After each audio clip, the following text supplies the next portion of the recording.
ಒಬ್ಬ ಕಲಾವಿದನ ಕಲೆಯನ್ನಷ್ಟೇ ನಾನು ಕಟ್ಟಿಕೊಡ್ಬೇಕು. ಅವರ ವೈಯಕ್ತಿಕ ಜೀವನ ಮತ್ತು ಬೇರೆ ಏನೇನಾದ್ರೂ ವಿವಾದ ಇದ್ರೆ ಅದನ್ನು ಕಟ್ಟಿಕೊಡ್ಬಾರ್ದು. ಹಿಂದೆ ಮುಂದು ಅದೆಲ್ಲ ನೋಡ್ಕೊಂಡು ನಾವು ಬರಹವನ್ನ ಬರಿಬೇಕಾಗಿರುತ್ತೆ.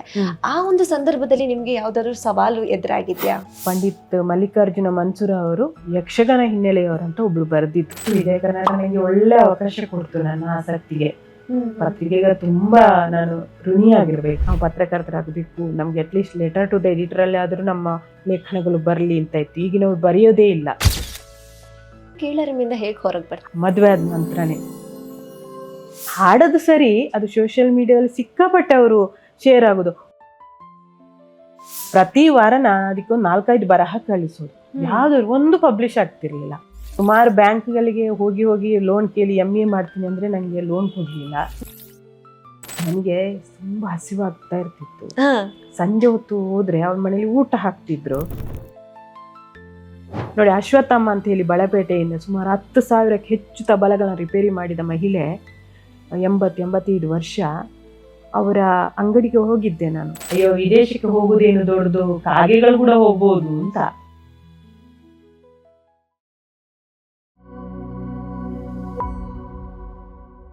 ನಮಸ್ತೆ, ನಾನು ರಂಜಿತಾ ಸಿದ್ದಕಟ್ಟೆ. ಬುಕ್ ಬ್ರಹ್ಮ ಪ್ರಸ್ತುತಪಡಿಸುವ ಝೂಮ್ ವಿತ್ ಬುಕ್ ಬ್ರಹ್ಮ ಕಾರ್ಯಕ್ರಮಕ್ಕೆ ಆತ್ಮೀಯವಾದ ಸ್ವಾಗತ. ಇವತ್ತು ನಮ್ಮ ಕಾರ್ಯಕ್ರಮದಲ್ಲಿ ಉಪಸ್ಥಿತರಿರುವಂತಹ ವ್ಯಕ್ತಿ ಬಹಳಷ್ಟು ವಿಶೇಷ. ಲೇಖಕಿಯಾಗಿ, ಸಂಗೀತಗಾರ್ತಿಯಾಗಿ, ಅಂಕಣಗಾರ್ತಿಯಾಗಿ 18 ವರ್ಷದಿಂದ ಪತ್ರಕರ್ತೆಯಾಗಿ ತಮ್ಮ ಸೇವೆಯನ್ನ ಸಲ್ಲಿಸ್ತಾ ಇದ್ದಾರೆ. ಅವರ ಜರ್ನಿ ಶುರುವಾಗೋದು ಹೊಸದಿಗಂತ ಅನ್ನುವಂಥ ಕನ್ನಡ ಪತ್ರಿಕೆಯಿಂದ. ನಂತರದಲ್ಲಿ ಸಂಡೇ ಇಂಡಿಯನ್, ಪ್ರಸ್ತುತ 13 ವರ್ಷದಿಂದ ವಿಜಯ ಕರ್ನಾಟಕ ಪತ್ರಿಕೆಯಲ್ಲಿ ಮುಖ್ಯ ಉಪಸಂಪಾದಕಿಯಾಗಿ ಕಾರ್ಯನಿರ್ವಹಿಸ್ತಾ ಇದ್ದಾರೆ. ಇವರನ್ನ ಕಾರ್ಯಕ್ರಮಕ್ಕೆ ಆತ್ಮೀಯವಾದ ಸ್ವಾಗತ. ನಮಸ್ತೆ ಮ್ಯಾಮ್, ಹೇಗಿದ್ದೀರಾ? ಚೆನ್ನಾಗಿದ್ದೀನಿ. ಹೇಗಾಗ್ತಾ ಇದೆ? ಎಲ್ಲ ಚೆನ್ನಾಗಿ ಆಗ್ತಿದೆ. ಬರವಣಿಗೆ, ಪತ್ರಕರ್ತೆಯಾಗಿದ್ದೀರಾ, ಹೇಗೆ ಸಾಗ್ತಾ ಇದೆ ನಿಮ್ಮ ಜೀವನ? ಚೆನ್ನಾಗಿ ಸಾಗ್ತಾ ಇದೆ. ನನ್ನ ವೃತ್ತಿ ಬಗ್ಗೆ ನನಗೆ ತುಂಬಾ ಖುಷಿ ಇದೆ. ಬಹಳ ಇಷ್ಟಪಟ್ಟು ಬಂದ ವೃತ್ತಿ, ಅದು ನನಗೆ ಖುಷಿ ಕೊಟ್ಟಿದೆ, ಖುಷಿಯಾಗಿ ಸಾಗ್ತಾ ಇದೆ. 18 ವರ್ಷದಿಂದ ಪತ್ರಿಕೋದ್ಯಮದಲ್ಲಿ ಇರುವಂಥದ್ದು ಬಹಳಷ್ಟು ಸುಲಭ ಅಲ್ಲ, ತುಂಬಾ ಕಷ್ಟಪಟ್ಟು ಮೇಲೆ ಬಂದಿದ್ದೀರಾ ಅಂತ ಅನ್ಸುತ್ತೆ. ಹೇಗಿತ್ತು ನಿಮ್ಮ ಜರ್ನಿ? ಎಲ್ಲಿಂದ ಶುರುವಾಯಿತು? ಆಕ್ಚುಲಿ ನನ್ನ ಊರು ಪುತ್ತೂರು ತಾಲೂಕಿನ ದಕ್ಷಿಣ ಕನ್ನಡ ಪುತ್ತೂರು ತಾಲೂಕಿನ ದೋಳ್ಪಾಡಿ ಅಂತ ಒಂದು ಗ್ರಾಮ. ದೋಳ್ಪಾಡಿಯಲ್ಲಿ ಕರೆಂಟು ಆ ಥರದ್ದು ಯಾವುದೇ ಇಲ್ಲದ ಒಂದು ಹಳ್ಳಿ ಅದು. ಸುಮಾರು ನಮ್ಮ ಊರು ಅಂದ್ರೆ ಕಳೆಂಜೋಡಿ ಅಂತ ಬರ್ತದೆ. ಆ ಕಳೆಂಜೋಡಿಗೆ ಸುಮಾರು 10 ವರ್ಷಗಳ ಹಿಂದೆ ಕರೆಂಟ್ ಬಂದಿದೆ. ಬಹುಶಃ 12 ವರ್ಷ ಆಯ್ತಷ್ಟೇ. ಅಂತ ಊರಿನವರು ನಾವು. ಅಲ್ಲಿ ಪದವಿ ಪಡೆದವರು, ತುಂಬಾ ಓದಿದವರು ಬಹಳ ಕಡಿಮೆ ಇದ್ರು ನಮ್ಮ ಜನರೇಷನ್ ಅಲ್ಲಿ. ನಾನು ಪದವಿ ನೆಕ್ಸ್ಟ್ ಹೈಸ್ಕೂಲ್ ಎಲ್ಲ ಕಾಣಿಯೂರಲ್ಲಿ ಮುಗಿಸಿ ಪದವಿಗೆ ಬಂದಿದ್ದು ಉಜಿರೆಗೆ. ಪದವಿಗೆ ಅಂದ್ರೆ PUC ಇಂದಲೇ ನಾನು ಉಜಿರೆಯಲ್ಲಿ ಓದಿರೋದು.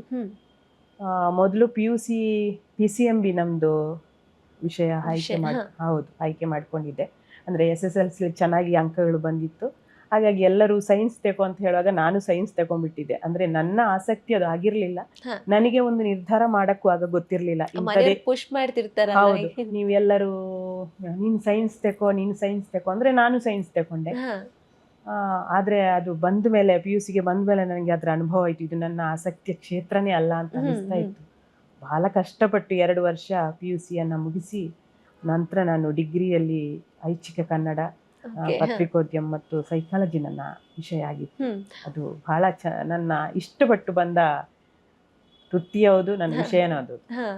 ಅವಾಗ್ಲಿಂದಲೇ ಪತ್ರಕರ್ತೆ ಆಗ್ಬೇಕು ಅಂತ ಕನಸನ್ ಕಂಡ್ರೆ? ಇಲ್ಲ, ಆ ತರ ಏನಿರ್ಲಿಲ್ಲ. ಅಂದ್ರೆ ನನಗೆ ಒಂದು ಬರೆಯುವ ಹುಚ್ಚಿತ್ತು ಬಹಳ. ಅಂದ್ರೆ ನಾನು PUCಯಲ್ಲಿ ಸೈನ್ಸ್ ತುಂಬಾ ಕಷ್ಟ ಆಗ್ತಿತ್ತು. ಆ ಕಷ್ಟ ಆಗೋ ಟೈಮಲ್ಲಿ ನಾನು ತುಂಬಾ ಏನೇನೋ ಲೇಖನಗಳನ್ನು ಬರೆದು ಡೈರಿಯಲ್ಲಿ ಬರೀತಿದ್ದೆ. ತುಂಬಾ ಡೈರಿ ಬರೀತಿದ್ದೆ. ಫ್ರಸ್ಟ್ರೇಷನ್ ಲೆವೆಲ್ ಅನ್ನ ಅದನ್ನ ತೆಗಿತಿದ್ದೆ. ಏನೋ ಕವನ ಬರೆಯೋದು, ಖುಷಿಯಾದಾಗ ಬರೆಯೋದು, ದುಃಖ ಆದಾಗ ಬರೆಯೋದು, ಈ ತರ ಎಲ್ಲ ತುಂಬಾ ಇತ್ತು. ಮತ್ತೆ ತುಂಬಾ ಓದ್ತಿದ್ದೆ ನಾನು. ತೇಜಸ್ವಿ ಅವ್ರದ್ದು, ಲಂಕೇಶ್ ಅವ್ರದ್ದು ಎಲ್ಲನ. ಅವಾಗೆಲ್ಲ PUC ಇದ್ರೂ ಕೂಡ ಆ ಸೈನ್ಸ್ ಸಬ್ಜೆಕ್ಟ್ ತಗೊಂಡ್ರು ಕೂಡ ಲೈಬ್ರರಿಲಿ ತಗೊಂಡು ಹೋಗಿ ಕೂತ್ಕೊಂಡು ನಾನು ತುಂಬಾ ಓದ್ತಾ ಇದ್ದೆ. ಮಲೆಗಳಲ್ಲಿ ಮದುಮಗಳೆಲ್ಲ ಆವಾಗ್ಲೇ, ನೆನಪಿನ ದೋಣಿಯಲ್ಲಿ ಕುವೆಂಪು ಅವ್ರದ್ದು, ಅದೆಲ್ಲ ತುಂಬಾ ಓದ್ತಿದ್ದೆ. ಅವಾಗೆಲ್ಲ ನನಗೆ ಅನಿಸ್ತಾ ಇತ್ತು, ನಾನು ಬರಹಗಾರಳಾಗ್ಬೇಕು, ಇದು ಯಾಕೋ ಸೈನ್ಸ್ ಸರಿ ಹೋಗ್ತಿಲ್ಲ, 2 ವರ್ಷ ಹೆಂಗೋ ಮುಗಿಲಿ ಅಂತ ಅನಿಸ್ತಾ ಇತ್ತು. ಹಾಗೆ ಮತ್ತೆ ಡಿಗ್ರಿಗೆ ನಾನು ಬೇರೆ ನನ್ನ ಇದನ್ನೇ ಚೇಂಜ್ ಮಾಡ್ಕೊಂಡೆ. ಅವಾಗ ಪತ್ರಿಕೋದ್ಯಮ ಅಂದ್ರೆ ಬರೆಯೋಕೆ ಇರುತ್ತೆ ಅಂತ ಹೇಳಿ ಜರ್ನಲಿಸಂ ಸಬ್ಜೆಕ್ಟ್ ನ ಆಯ್ಕೆ ಮಾಡಿ. ಮತ್ತೆ ತುಂಬಾ ಇಷ್ಟ ನನಗೆ ಕನ್ನಡ, ಬಹಳ ಇಷ್ಟ. ಸಾಹಿತ್ಯ, ಕನ್ನಡ ಸಾಹಿತ್ಯ ಇಷ್ಟ ಆಗಿತ್ತು. ಹಾಗಾಗಿ ಆ 3 ವರ್ಷ ನನಗೆ ಬರವಣಿಗೆಗೆ ಅವಕಾಶ ಸಿಕ್ತು. ಆಮೇಲೆ ಆವಾಗ್ಲೇ ನಮಗೆಲ್ಲ ಪತ್ರಿಕೆಗೆ ಬರೆಯಕ್ಕೆ ಹೆಂಗ್ ಬರಿಬೇಕು ಅನ್ನೋದನ್ನ ಹೇಳ್ಕೊಡ್ತಿದ್ರು ನಮ್ಮ ಭಾಸ್ಕರ ಹೆಗ್ಡೆ ಅವರು. ನಮ್ಗೆ HOD ಆಗಿ ಇವರು ಭಾಸ್ಕರ ಹೆಗ್ಡೆ ಅವರೇ ಇದ್ರು ಉಜಿರೆಯಲ್ಲಿ. ಅವರು ಸ್ಟಾರ್ಟಿಂಗ್ ಶುರು ಮಾಡಿದೆ, ನೀವು ಹೆಂಗೆ ಲೆಟರ್ ಟು ದ ಎಡಿಟರ್ ಬರಿಬೇಕು ಅಂತ. ಸಾಕಷ್ಟು ಬರೀತಿದ್ದೆ. ಎಷ್ಟು ಬರೀತಿದ್ದೆ ನನಗೆ ವಾರದಲ್ಲಿ ಒಂದು 100 ಬರಹಗಳು. ಒಂದ್ಸಲ ನಾನು ಅಂದ್ರೆ ಅದು ಹೆಂಗಿರ್ತಿತ್ತು ನಮಗೆ, ಬರೆಯೋ ಹಸಿವು ಅಂತ ಹೇಳ್ಬೇಕು. ಒಂದು ಉದಾಹರಣೆ ಹೇಳ್ತೀನಿ. ಅವಾಗ ಕನ್ನಡಪ್ರಭದಲ್ಲಿ ಕಾಲೇಜು ರಂಗ ಅಂತ ಒಂದು ಪೇಜ್ ಬರೋದು ಸೋಮವಾರ. ಪ್ರತಿ ವಾರ ಅದಕ್ಕೊಂದು 4-5 ಬರಹ ಕಳಿಸೋದು. ಯಾವ್ದು ಒಂದು ಪಬ್ಲಿಷ್ ಆಗ್ತಿರ್ಲಿಲ್ಲ. ಕಳಿಸಿ ಕಳಿಸಿ ಕಳಿಸಿ ಸುಮಾರು 80ನೇ ಬರಹ ನಂದು ಪಬ್ಲಿಷ್ ಆಗಿರೋದು. ಆದ್ರೆ ನನಗೆ ಬರಹದ ಹಸಿವು ಎಷ್ಟಿರ್ಬೇಕು ಅಂತ ನೀವು ಯೋಚನೆ ಮಾಡಿ. ಯಾವ ನಿರಾಸೆ ಆಗ್ತಿತ್ತು. ನಾನು ಹೋಗಿ ಸರ್ಗೆ ಹೇಳ್ತಿದ್ದೆ, ಸರ್ ಬರ್ತಾ ಇಲ್ಲ, ಇಷ್ಟೊಂದು ಬರ್ದಿದ್ದೀನಲ್ಲ, ಒಂದು ಬರ್ತಾ ಇಲ್ಲ, ನೀವು ಬರೀರಿ ಬರ್ತದೆ, ನೋಡಿ ಬರ್ತದೆ ನೀವು ಅಂತ ಹೇಳ್ತಾ ಇದ್ರು.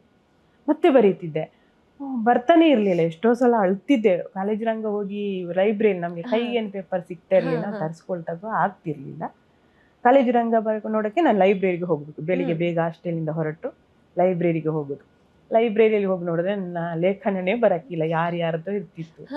ತುಂಬಾ ಅಳು ಬರ್ತಿತ್ತು ನನಗೆ. ಅದನ್ನ ಹೇಳ್ಕೊಳಕ್ಕೂ ಆಗ್ತಿರ್ಲಿಲ್ಲ. ಕೆಲವೊಮ್ಮೆ ಹೋಗಿ ಹೇಳ್ತಿದ್ದೆ, ಸರ್ಗೆ ಬರ್ತಾ ಇರ್ಲಿಲ್ಲ ಅಂತ ಹೇಳಿ. ಬರುತ್ತೆ ಅನ್ನೋರು ಮತ್ತೆ ಬರೀತಿದ್ದೆ. ಯಾರು ಈಗಿನ ಯಾವ ಸ್ಟೂಡೆಂಟ್ಸ್ ಕೂಡ ಅಷ್ಟು ಲೇಖನ ಬರ್ಲಿ ಅಂತ ಕಾಯೋ ತಾಳ್ಮೆ ಇರ್ತಾ ಇಲ್ಲ ಅಂತ ನಂಗೆ ಅನಿಸುತ್ತೆ. ನೀವ್ ಹೇಳಿದ ಒಂದ್ ಮಾತನ್ನ ನಾನು ಹೌದು ಒಪ್ಕೋತೀನಿ. ಭಾಸ್ಕರ್ ಹೆಗ್ಡೆ ಸರ್ ಇವನ್ ನಮ್ಗೆ HOD ಆಗಿದ್ರು, ತುಂಬಾನೇ ಪುಷ್ ಮಾಡ್ತಾ ಇದ್ರು, ಬರೀರಿ ಅಂತ. ಅವ್ರು ಕೊಟ್ಟ ಸಪೋರ್ಟೇ ನಾವೆಲ್ಲ ಇವತ್ತು ಇಷ್ಟರ ಮಟ್ಟಿಗಿದ್ದೀವಿ ಅಂತ ಹೇಳಿ. ಈಗ ಸುಮಾರು ಜನ ನಂದು ದೊಡ್ಡ ಪ್ರಕಟ ಆಗ್ಬೇಕು ಅಂತೆಲ್ಲ ಅನ್ಕೊಳ್ತೀವಿ. ನಾವೆಲ್ಲ letter to the editor 2 para ಬರ್ದವ್ರು. ಆಮೇಲೆ ಅವಾಗ ವಿಜಯ ಕರ್ನಾಟಕ ಕ್ಯಾಂಪಸ್ ಅಂತ ಏನೋ ಮಾಡ್ತಿತ್ತು, ಕರಾವಳಿ ಕ್ಯಾಂಪಸ್ ಅಂತ ಏನೋ. ಅವಾಗೆಲ್ಲ ನಾವು ಸಬ್ಜೆಕ್ಟ್ ಕೊಟ್ಟು ನಮ್ಮ ಹತ್ರ ಬರೆಸೋರು. ಇಂಥ ಸಬ್ಜೆಕ್ಟ್ ಕೊಡಿ ನೀವು ಸ್ಟೂಡೆಂಟ್ಸ್, ನಾವು ಲೇಖನಗಳು ನಾವು ಹಂಚ್ತೀವಿ ಅಂತ. ನಾನು ಎಷ್ಟೋ ಸಬ್ಜೆಕ್ಟ್ ಕೊಡ್ತಾ ಇದ್ದೆ. ಅದು ಅಂದ್ರೆ ನಾವು ಇದರಲ್ಲಿ ಬರೆಯೋದು, ಪೋಸ್ಟ್ ಕಾರ್ಡ್ ಅಲ್ಲಿ ಬರೆದು ಕಳಿಸೋದು. ಹೌದು, ಅವರು ಅದನ್ನ ಪಬ್ಲಿಷ್ ಮಾಡೋರು. ಹೊಸದಿಗಂತಕ್ಕೆ ಹೇಗೆ ಆಯ್ಕೆ ಆಗ್ತೀರಾ?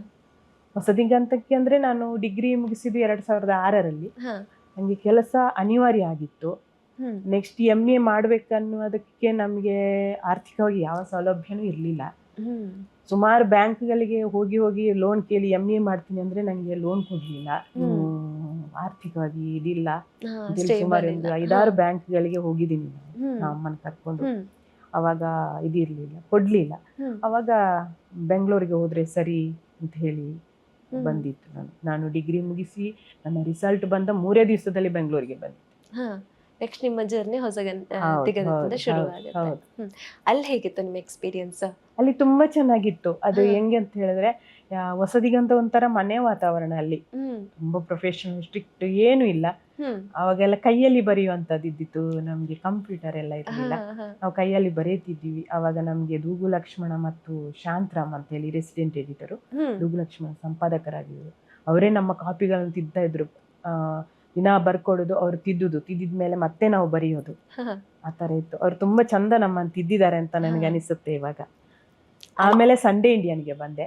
ಸಂಡೇ ಇಂಡಿಯನ್ ಅಲ್ಲಿ ಸತೀಶ್ ಚಪ್ಪಾರಿಕೆ ಅವರು ನಮ್ಗೆ ಎಡಿಟರ್ ಆಗಿದ್ರು. ಅವರಂತೂ ತುಂಬಾ ಶಿಸ್ತು. ನಾನು ಯಾವ ಒಂದಕ್ಕೆ ನಾವು ಅಂಟಿಕೊಳ್ಳುವಂಗೆ ಇರ್ಲಿಲ್ಲ.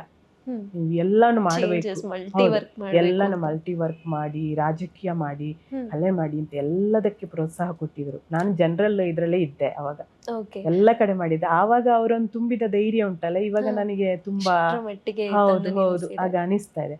ಆವಾಗ್ಲೂ ನಾನೊಂದು ಪತ್ರಕರ್ತೆ, ಒಂದು ಸಂಗೀತ ಈ ಕ್ಷೇತ್ರಕ್ಕೆ ಬರ್ತೀನಿ ಅಂತ ನಾನು ಅಂದ್ಕೊಂಡಿರ್ಲಿಲ್ಲ. ಸಂಗೀತ ಅಂತ ಹೇಳಿದ್ರಿ, ಸಂಗೀತದ ಆಸಕ್ತಿ ಯಾವಾಗದಿಂದ ಶುರುವಾಗುತ್ತೆ? ಸಂಗೀತ ಆಸಕ್ತಿ ಅಂದ್ರೆ, ನಾನು ಚಿಕ್ಕಂದಿನಲ್ಲೂ ನಂಗೊಂದು ಹಾಡುವ ಅಭ್ಯಾಸ ಇತ್ತು. ಯಾವ ಮನೆಗೆ ಹೋದ್ರು ನಾನೊಂದು ಹಾಡ್ಬೇಕು ಅಂತ ನಂಗೆ ಅನಿಸ್ತಾ. ಅವ್ರಿಗೆ ಯಾವ್ದೊಂದು ಮನವೊಲಿಸಿ ಚಿಕ್ಕ ಮಗು ಅದ್ರಲ್ಲಿ ಹಾಡು ಬಿಡ್ತಿದ್ದೆ. ಅದು ಹಾಡು ಇಂಥದಂತೆಲ್ಲ, ಯಾವ ಹಾಡಾದ್ರೂ ಸರಿ, ಹಾಡಾದ್ರೆ ಆಯ್ತದು ಹಾಡೋದು. ಅದು ನಾನು ಉಜಿರೆಯಲ್ಲಿರುವಾಗ ಹಾಸ್ಟೆಲಲ್ಲಿ ಇರ್ತಿದ್ದೆ. ಗೌರ್ಮೆಂಟ್ ಹಾಸ್ಟೆಲಲ್ಲಿ ನಾನು ಉಜಿರೆಯಲ್ಲಿ 5 ವರ್ಷ ಓದಿದ್ದು. College Ujire SDM college. Ujire ಕಾಲೇಜಲ್ಲಿ ತುಂಬಾ ಜನ ಹಾಡುವವರು ಇರ್ತಿದ್ರು, ಹುಡುಗಿಯರು ಎಲ್ಲ ಟ್ರೈನ್ಡ್ ಆಗಿರುವ ಸಿಂಗರ್ಸ್. ಅವರೆಲ್ಲ ಬೇರೆ ಬೇರೆ ಕಡೆಯಿಂದ. ಅದರಲ್ಲಿ ಭಾರತಿ ದೇವಿ ಅಂತ ಒಬ್ರು ಇದ್ರು. ಅವರು ಬಹಳ ಅದ್ಭುತವಾಗಿ ಹಾಡೋರು. ಅವರೆಲ್ಲ ಹಾಡುವಾಗ ಇವರು, ನಾನು ಹಾಡ್ತಿದ್ದೆ ಬಟ್ ಇವ್ರೇನೋ ಬೇರೆ ತರ ಇಷ್ಟು ಚಂದ ಹಾಡ್ತಾರಲ್ಲ, ಹೆಂಗ್ ಹಾಡ್ತಿದ್ದಾರೆ ಅಂತ ನಂಗೆ ಗೊತ್ತೇ ಇಲ್ಲ. ಅದು ಅಂದ್ರೆ ಬಾಲ್ಯದಿಂದಲೇ ನಿಮ್ಗೆ ಸಂಗೀತ ಆಸಕ್ತಿ ತುಂಬಾ ಇತ್ತು. ತುಂಬಾ ಹಾಡೋದು ಅಂದ್ರೆ ತುಂಬಾ ಪ್ರೈಸ್ ತಗೊಳ್ತಿದ್ದೆ. ನಂಗೆ ಸಂಗೀತ ಶಾಸ್ತ್ರಬದ್ಧವಾಗಿ ನಾನು ಅವಾಗ ಕಲ್ತಿರ್ಲಿಲ್ಲ. ನಂಗೆ ಕಲಿಸುವಂತ ವಾತಾವರಣ ಇರಲಿಲ್ಲ, ಕಲಿಬೇಕು ಅನ್ನೋರು ಇರ್ಲಿಲ್ಲ. ಮತ್ತೆ ಹಾಸ್ಟೆಲ್ ಅಲ್ಲಿ ಏನ್ ಮಾಡ್ತಿದ್ದೆ ಅಂದ್ರೆ, ನಾನು ಅಲ್ಲಿ ಭಜನೆ ಇರ್ತಿತ್ತು ಸಂಜೆ, ದಿನ 1 hour ಭಜನೆ ನಮ್ಗೆ. ಆ ಭಜನೆಯಲ್ಲಿ ದಿನ ನಾನೇ ಹಾಡೋದು, ಬೇರೆ ಯಾರಿಲ್ಲ, ನಾನೇ ಹಾಡೋದು, ಉಳಿದವರು ಅದನ್ನು ರಿಪೀಟ್ ಮಾಡೋದು ಅಷ್ಟೇ ಇದ್ದಿದ್ದು. ನೀವೇ ಲೀಡರ್? ನಾನೇ ಲೀಡರ್. ಭಜನೆಗೆ ಚಿತ್ರ ಇರಬೇಕು ಭಜನೆಗೆ, ಹಾಗೆ ಆಗ್ತಿತ್ತು. ಆಮೇಲೆ ಅಲ್ಲಿಂದ ಕೆಲವು ಸ್ಪರ್ಧೆಗಳಿಗೆಲ್ಲ ಕರ್ಕೊಂಡು ಹೋಗ್ತಿದ್ರು ಮಂಗಳೂರಿಗೆಲ್ಲ, ಅದಕ್ಕೆಲ್ಲ ಭಾಗವಹಿಸಿದ್ದೀನಿ. ಆದ್ರೆ ಕಾಲೇಜಲ್ಲಿ ಇರುವಾಗ ನಾನು ಒಂದು ದಿವಸ ನಾನು ಹಾಡ್ತೀನಿ ಅಂತ ಎಲ್ಲಿ ತೋರಿಸ್ಕೊಂಡವಳಲ್ಲ. ಅದು ಯಾಕಂತ ಹೇಳಿದ್ರೆ, ನಂಗೆ ಈಗ ನನ್ನ ಅರಿವಿಗೆ ಬರ್ತದೆ ಅದು. ಅವರೆಲ್ಲ ತುಂಬಾ ಟ್ರೈನಡ್ ಆಗಿರಿದ್ರಲ್ಲ, ಅವರ ಎದುರು ನಾನು ಹಾಡಿದ್ರೆ ಎಲ್ಲಿ ತಪ್ಪಾಗುತ್ತೋ ಅನ್ನೋ ಒಂದು ಭಯ ನನಗೆ ಭಾರಿ ಕಾಡ್ತಿತ್ತು. ಮತ್ತೆ ನನಗೆ ಹಾಡಬೇಕು, ಮುಂದೊಂದು ದಿವಸ ನಾನು ಹಾಡ್ತೀನಿ, ಹಾಡಬಲ್ಲೆ ಅಂತ ಅನಿಸ್ತಾ ಇತ್ತು ಅಷ್ಟೇ. ಇದಿದೆ, ನಮಗ ಒಂದು ಗಟ್ಟಿ ಸಪೋರ್ಟ್ ಬೇಕು. ಖಂಡಿತವಾಗ್ಲೂ ನೀನು ಹಿಂಗೆ ಮಾಡ್ತಿದ್ಯಾ, ನೀನು ಹೋಗು ಅಂತ ಹೇಳು. ಅದಂತ ನಮ್ಮ ಅಮ್ಮ ವಿದ್ಯಾವಂತರಲ್ಲ, ನೀನು ಓದು ಮಗಳೇ ಅಂತ ಅಷ್ಟೇ ಹೇಳ್ತಾ ಇದ್ರು. ಬಿಟ್ರೆ ಈ ತರದೆಲ್ಲ ನನ್ನ ಹತ್ರ ಈ ಪ್ರತಿಭೆ ಇದೆ ಅಂತ ಅವರಿಗೆ ಗೊತ್ತಾಗ್ತಿರ್ಲಿಲ್ಲ. ಮಗಳು ಹಾಡ್ತಾಳೆ ಅಂದ್ರೆ ಹಾಡ್ತಾಳೆ ಅಷ್ಟೇ, ಅದಕ್ಕೆ ಒಂದು ಕ್ಲಾಸ್ಗೆ ಹೋಗ್ಬೇಕು, ಅವಳನ್ನ ಕಲಿಸ್ಬೇಕು ಅನ್ನುವ ಆ ಪರಿಜ್ಞಾನ ಇರ್ಲಿಲ್ಲ. ಹಾಗಾಗಿ ನಂಗೆ ಅಲ್ಲಿ ಬಹಳ ಒಂಥರ ನನ್ನೊಳಗೆ ನಾನು ಬಹಳ ಕೀಳರಿಮೆ ಅನುಭವಿಸ್ತಾ ಇದ್ದೆ ಆ ಟೈಮಲ್ಲಿ. ಅದನ್ನ ಹೇಳ್ಕೊಳಕ್ಕೂ ಆಗ್ತಿರ್ಲಿಲ್ಲ. ಆ ಕೀಳರಿಮೆಯಿಂದ ಹೇಗೆ ಹೊರಗ್ ಬಂದಿದ್ದು ನಾನಂದ್ರೆ, ನಾನು ಮದ್ವೆ ಆದ ನಂತರನೇ. ಬಹಳ ಅದು ನಾನು ಆಕ್ಚುಲಿ ನಾವು ಅಂತರ್ ಸಮುದಾಯ, ನಮ್ದು ಮದ್ವೆ ಆಗಿದ್ದು ಕೂಡ ಬೇರೆ ಬೇರೆ ಜಾತಿ. ನನ್ನ ಮದ್ವೆ ಆಗುವವರು ಕೂಡ ನೋಡಿದ 3 ದಿವಸದಲ್ಲಿ ನಂಗೆ ಸಂತೋಷ್ ರಾವ್ ಅಂತ ಅವರು 3 ದಿವಸದಲ್ಲಿ ನಂಗೆ ಪ್ರಪೋಸ್ ಮಾಡಿದ್ರು. ಆವಾಗ ನೀನ್ ಹಾಡ್ತೀಯ ಅಂತ ಕೇಳಿದ್ರು. ನಾನು ಹಾಡ್ತೀನಿ ಅಂತ, ಕೃಷ್ಣ ನೀ ಬೇಗನೆ ಬಾರು ಅಂತ ಹಾಡಿದೆ. ನಂಗೆ ಸಾಮಾನ್ಯ ಹಾಡುಗಳಷ್ಟೇ ಗೊತ್ತಿದ್ದಿತ್ತು. ವಿದ್ಯಾಭೂಷಣ್ ಹಾಡ್ತಿದ್ರು, ಅದನ್ನೆಲ್ಲ ಒಂದಷ್ಟು ಕಲ್ತ್ಕೊಂಡಿದ್ದೆ, ಹಾಡಿದ್ದೆ. ಅಲ್ಲಿ ನೀನು ವಾಯ್ಸ್ ತುಂಬಾ ಚೆನ್ನಾಗಿದೆ ಅಂದ್ರು. ಆಯ್ತು, ಅಲ್ಲಿಗೆ ಆಯ್ತು. ಮತ್ತೆ ಮದುವೆ ಆಯ್ತು. ನಮಗೆ ಪರಿಚಯದ 6 ತಿಂಗಳೊಳಗೆ ಮದ್ವೆನೇ ಆಯ್ತು. ಧರ್ಮಸ್ಥಳ ವಸಂತ ಮಾಲಲ್ಲಿ ಮದ್ವೆ ಮಾಡಿದ್ದು. ಅಲ್ಲಿ ಮದುವೆ ಮಾಡಿದ ನಂತರ ಮದುವೆ ಧಾರೆ ಎಲ್ಲ ಆದ್ಮೇಲೆ ಎಲ್ಲರೂ ಬಂದವರು ಒಂದು ಹಾಡು ಹೇಳು ಅಂತ ಶುರು ಮಾಡ್ತಾರೆ. ನಮ್ ಕಡೆ ಎಲ್ಲ, ನಮ್ಮ ಕಮ್ಯುನಿಟಿಯಲ್ಲಿ ತುಂಬಾ ಹಾಡು ಹೇಳುವಂತದ್ದೇನು ಇರ್ಲಿಲ್ಲ. ಇವ್ರದಲ್ಲಿ ಎಲ್ಲರೂ ಹಾಡು ಹೇಳುವವ್ರೆ. ನಾನು ಹಾಡ್ತಿದ್ದೆ, ಬಂದವರಿಗೆಲ್ಲ ಹಾಡು ಹೇಳು ಅಂದ್ರೆ ನಂಗೆ ಫುಲ್ ಖುಷಿ. ಹಾಡ್ತಿದ್ದೆ, ತುಂಬಾ ಹಾಡ್ದೆ. ಆಮೇಲೆ ಮದುವೆ ಆದ ನಂತರ ಬಂದವರೆಲ್ಲ, ನೀನು ತುಂಬಾ ಚೆನ್ನಾಗಿ ನಿನ್ನ ದನಿ ಇದೆ, ನೀನು ಹಾಡ್ಬೋದಲ್ಲ ಅಂತ ಹೇಳ್ತಿದ್ರು. ಆಯ್ತು, ಹಾಡ್ಬೋದಂದ್ರೆ ಹಾಡ್ಬೋದಷ್ಟೇ. ಅದಕ್ಕೆ ನಮ್ಮನೆಯವರು ಒಂದು ದಿವಸ ಹೇಳಿದ್ರು, ನೀನು ಯಾವ್ದಾದ್ರು ಕ್ಲಾಸಿಗೆ ಹೋಗ್ಬೋದಲ್ಲ, ಹೋಗ್ತೀಯಾ ಅಂತ. ಅಲ್ಲಿಂದ ನಿಮ್ಗೆ ಸಪೋರ್ಟ್ ಸಿಗೋಕ್ ಶುರು. ಹೌದು. ನಂತರ ನನ್ನನ್ನು 2013ರಲ್ಲಿ ಸ್ವತಃ ನಮ್ಮನೆಯವರೇ ವಿದ್ವಾನ್ ಅನಂತ್ ಭಾಗವತ್ ಹತ್ರ ಬಿಟ್ರು. ಅವರೇ ಕರ್ಕೊಂಡು ಹೋಗಿ ಬಿಟ್ರು. ಅವರೇ ನಿಮ್ ಮೊದಲು ಗುರುಗಳ ಹಾಗಾದ್ರೆ? ಹೌದು, ಅವರೇ ನನ್ನ ಗುರುಗಳು ಈವರೆಗೂ. ಸಾಮಾನ್ಯ ಗುರುಗಳನ್ನ ಬದಲಾಯಿಸಬಾರ್ದು ಜಾಸ್ತಿ ಸಂಗೀತ, ನನ್ನ ಅಭಿಪ್ರಾಯ ಅದು. ಅವರೇ ಗುರುಗಳು. ಅವ್ರ ಹತ್ರ 13 ವರ್ಷದಿಂದ ಹಿಂದೂಸ್ತಾನಿ ಗಾಯನ ಕಲಿತಾ ಇದ್ದೇನೆ ಅಷ್ಟೇ. ನಾನು ಗಾಯಕಿ ಅಂತ ನಾನಲ್ಲ, ಒಂಚೂರು ನನಗೆ ಗೊತ್ತಾಗಿದೆ. ಮತ್ತೆ ನನ್ನ ಖುಷಿಗೆ ನಾನು ಹಾಡುವಷ್ಟು ಪಳಗಿದ್ದೀನಿ. ನಾನು ಇದರಲ್ಲಿ ನಾನು ಮಾಡ್ಕೋತೀನಿ. ಮತ್ತೆ ಎಲ್ಲಿ ವೇದಿಕೆಯಲ್ಲೆಲ್ಲ ಪರ್ಫಾರ್ಮ್ ಮಾಡಕ್ಕೆ ಹೋಗುದಿಲ್ಲ. ನಮಗೆ ವರ್ಷಕ್ಕೊಮ್ಮೆ ಗುರು ಪೂರ್ಣಿಮೆ ಅಂತ ಮಾಡ್ತಾರೆ, ಬಹಳ ದೊಡ್ಡ ಮಟ್ಟದಲ್ಲಿ. ನಮ್ದು ಶ್ರೀ ರಾಮ ಭಕ್ತಾನುಗ್ರಹ ಸಂಗೀತ ವಿದ್ಯಾಲಯ ಅಂತ ಹೇಳಿ, ಇಲ್ಲಿ ನಾವೊಂದು 180 ವಿದ್ಯಾರ್ಥಿಗಳಿದ್ದೇವೆ. 4 ದಿನ ನಾವು ಗುರು ಪೂರ್ಣಿಮೆ ಹಬ್ಬ ಮಾಡ್ತೇವೆ ವರ್ಷಕ್ಕೊಮ್ಮೆ.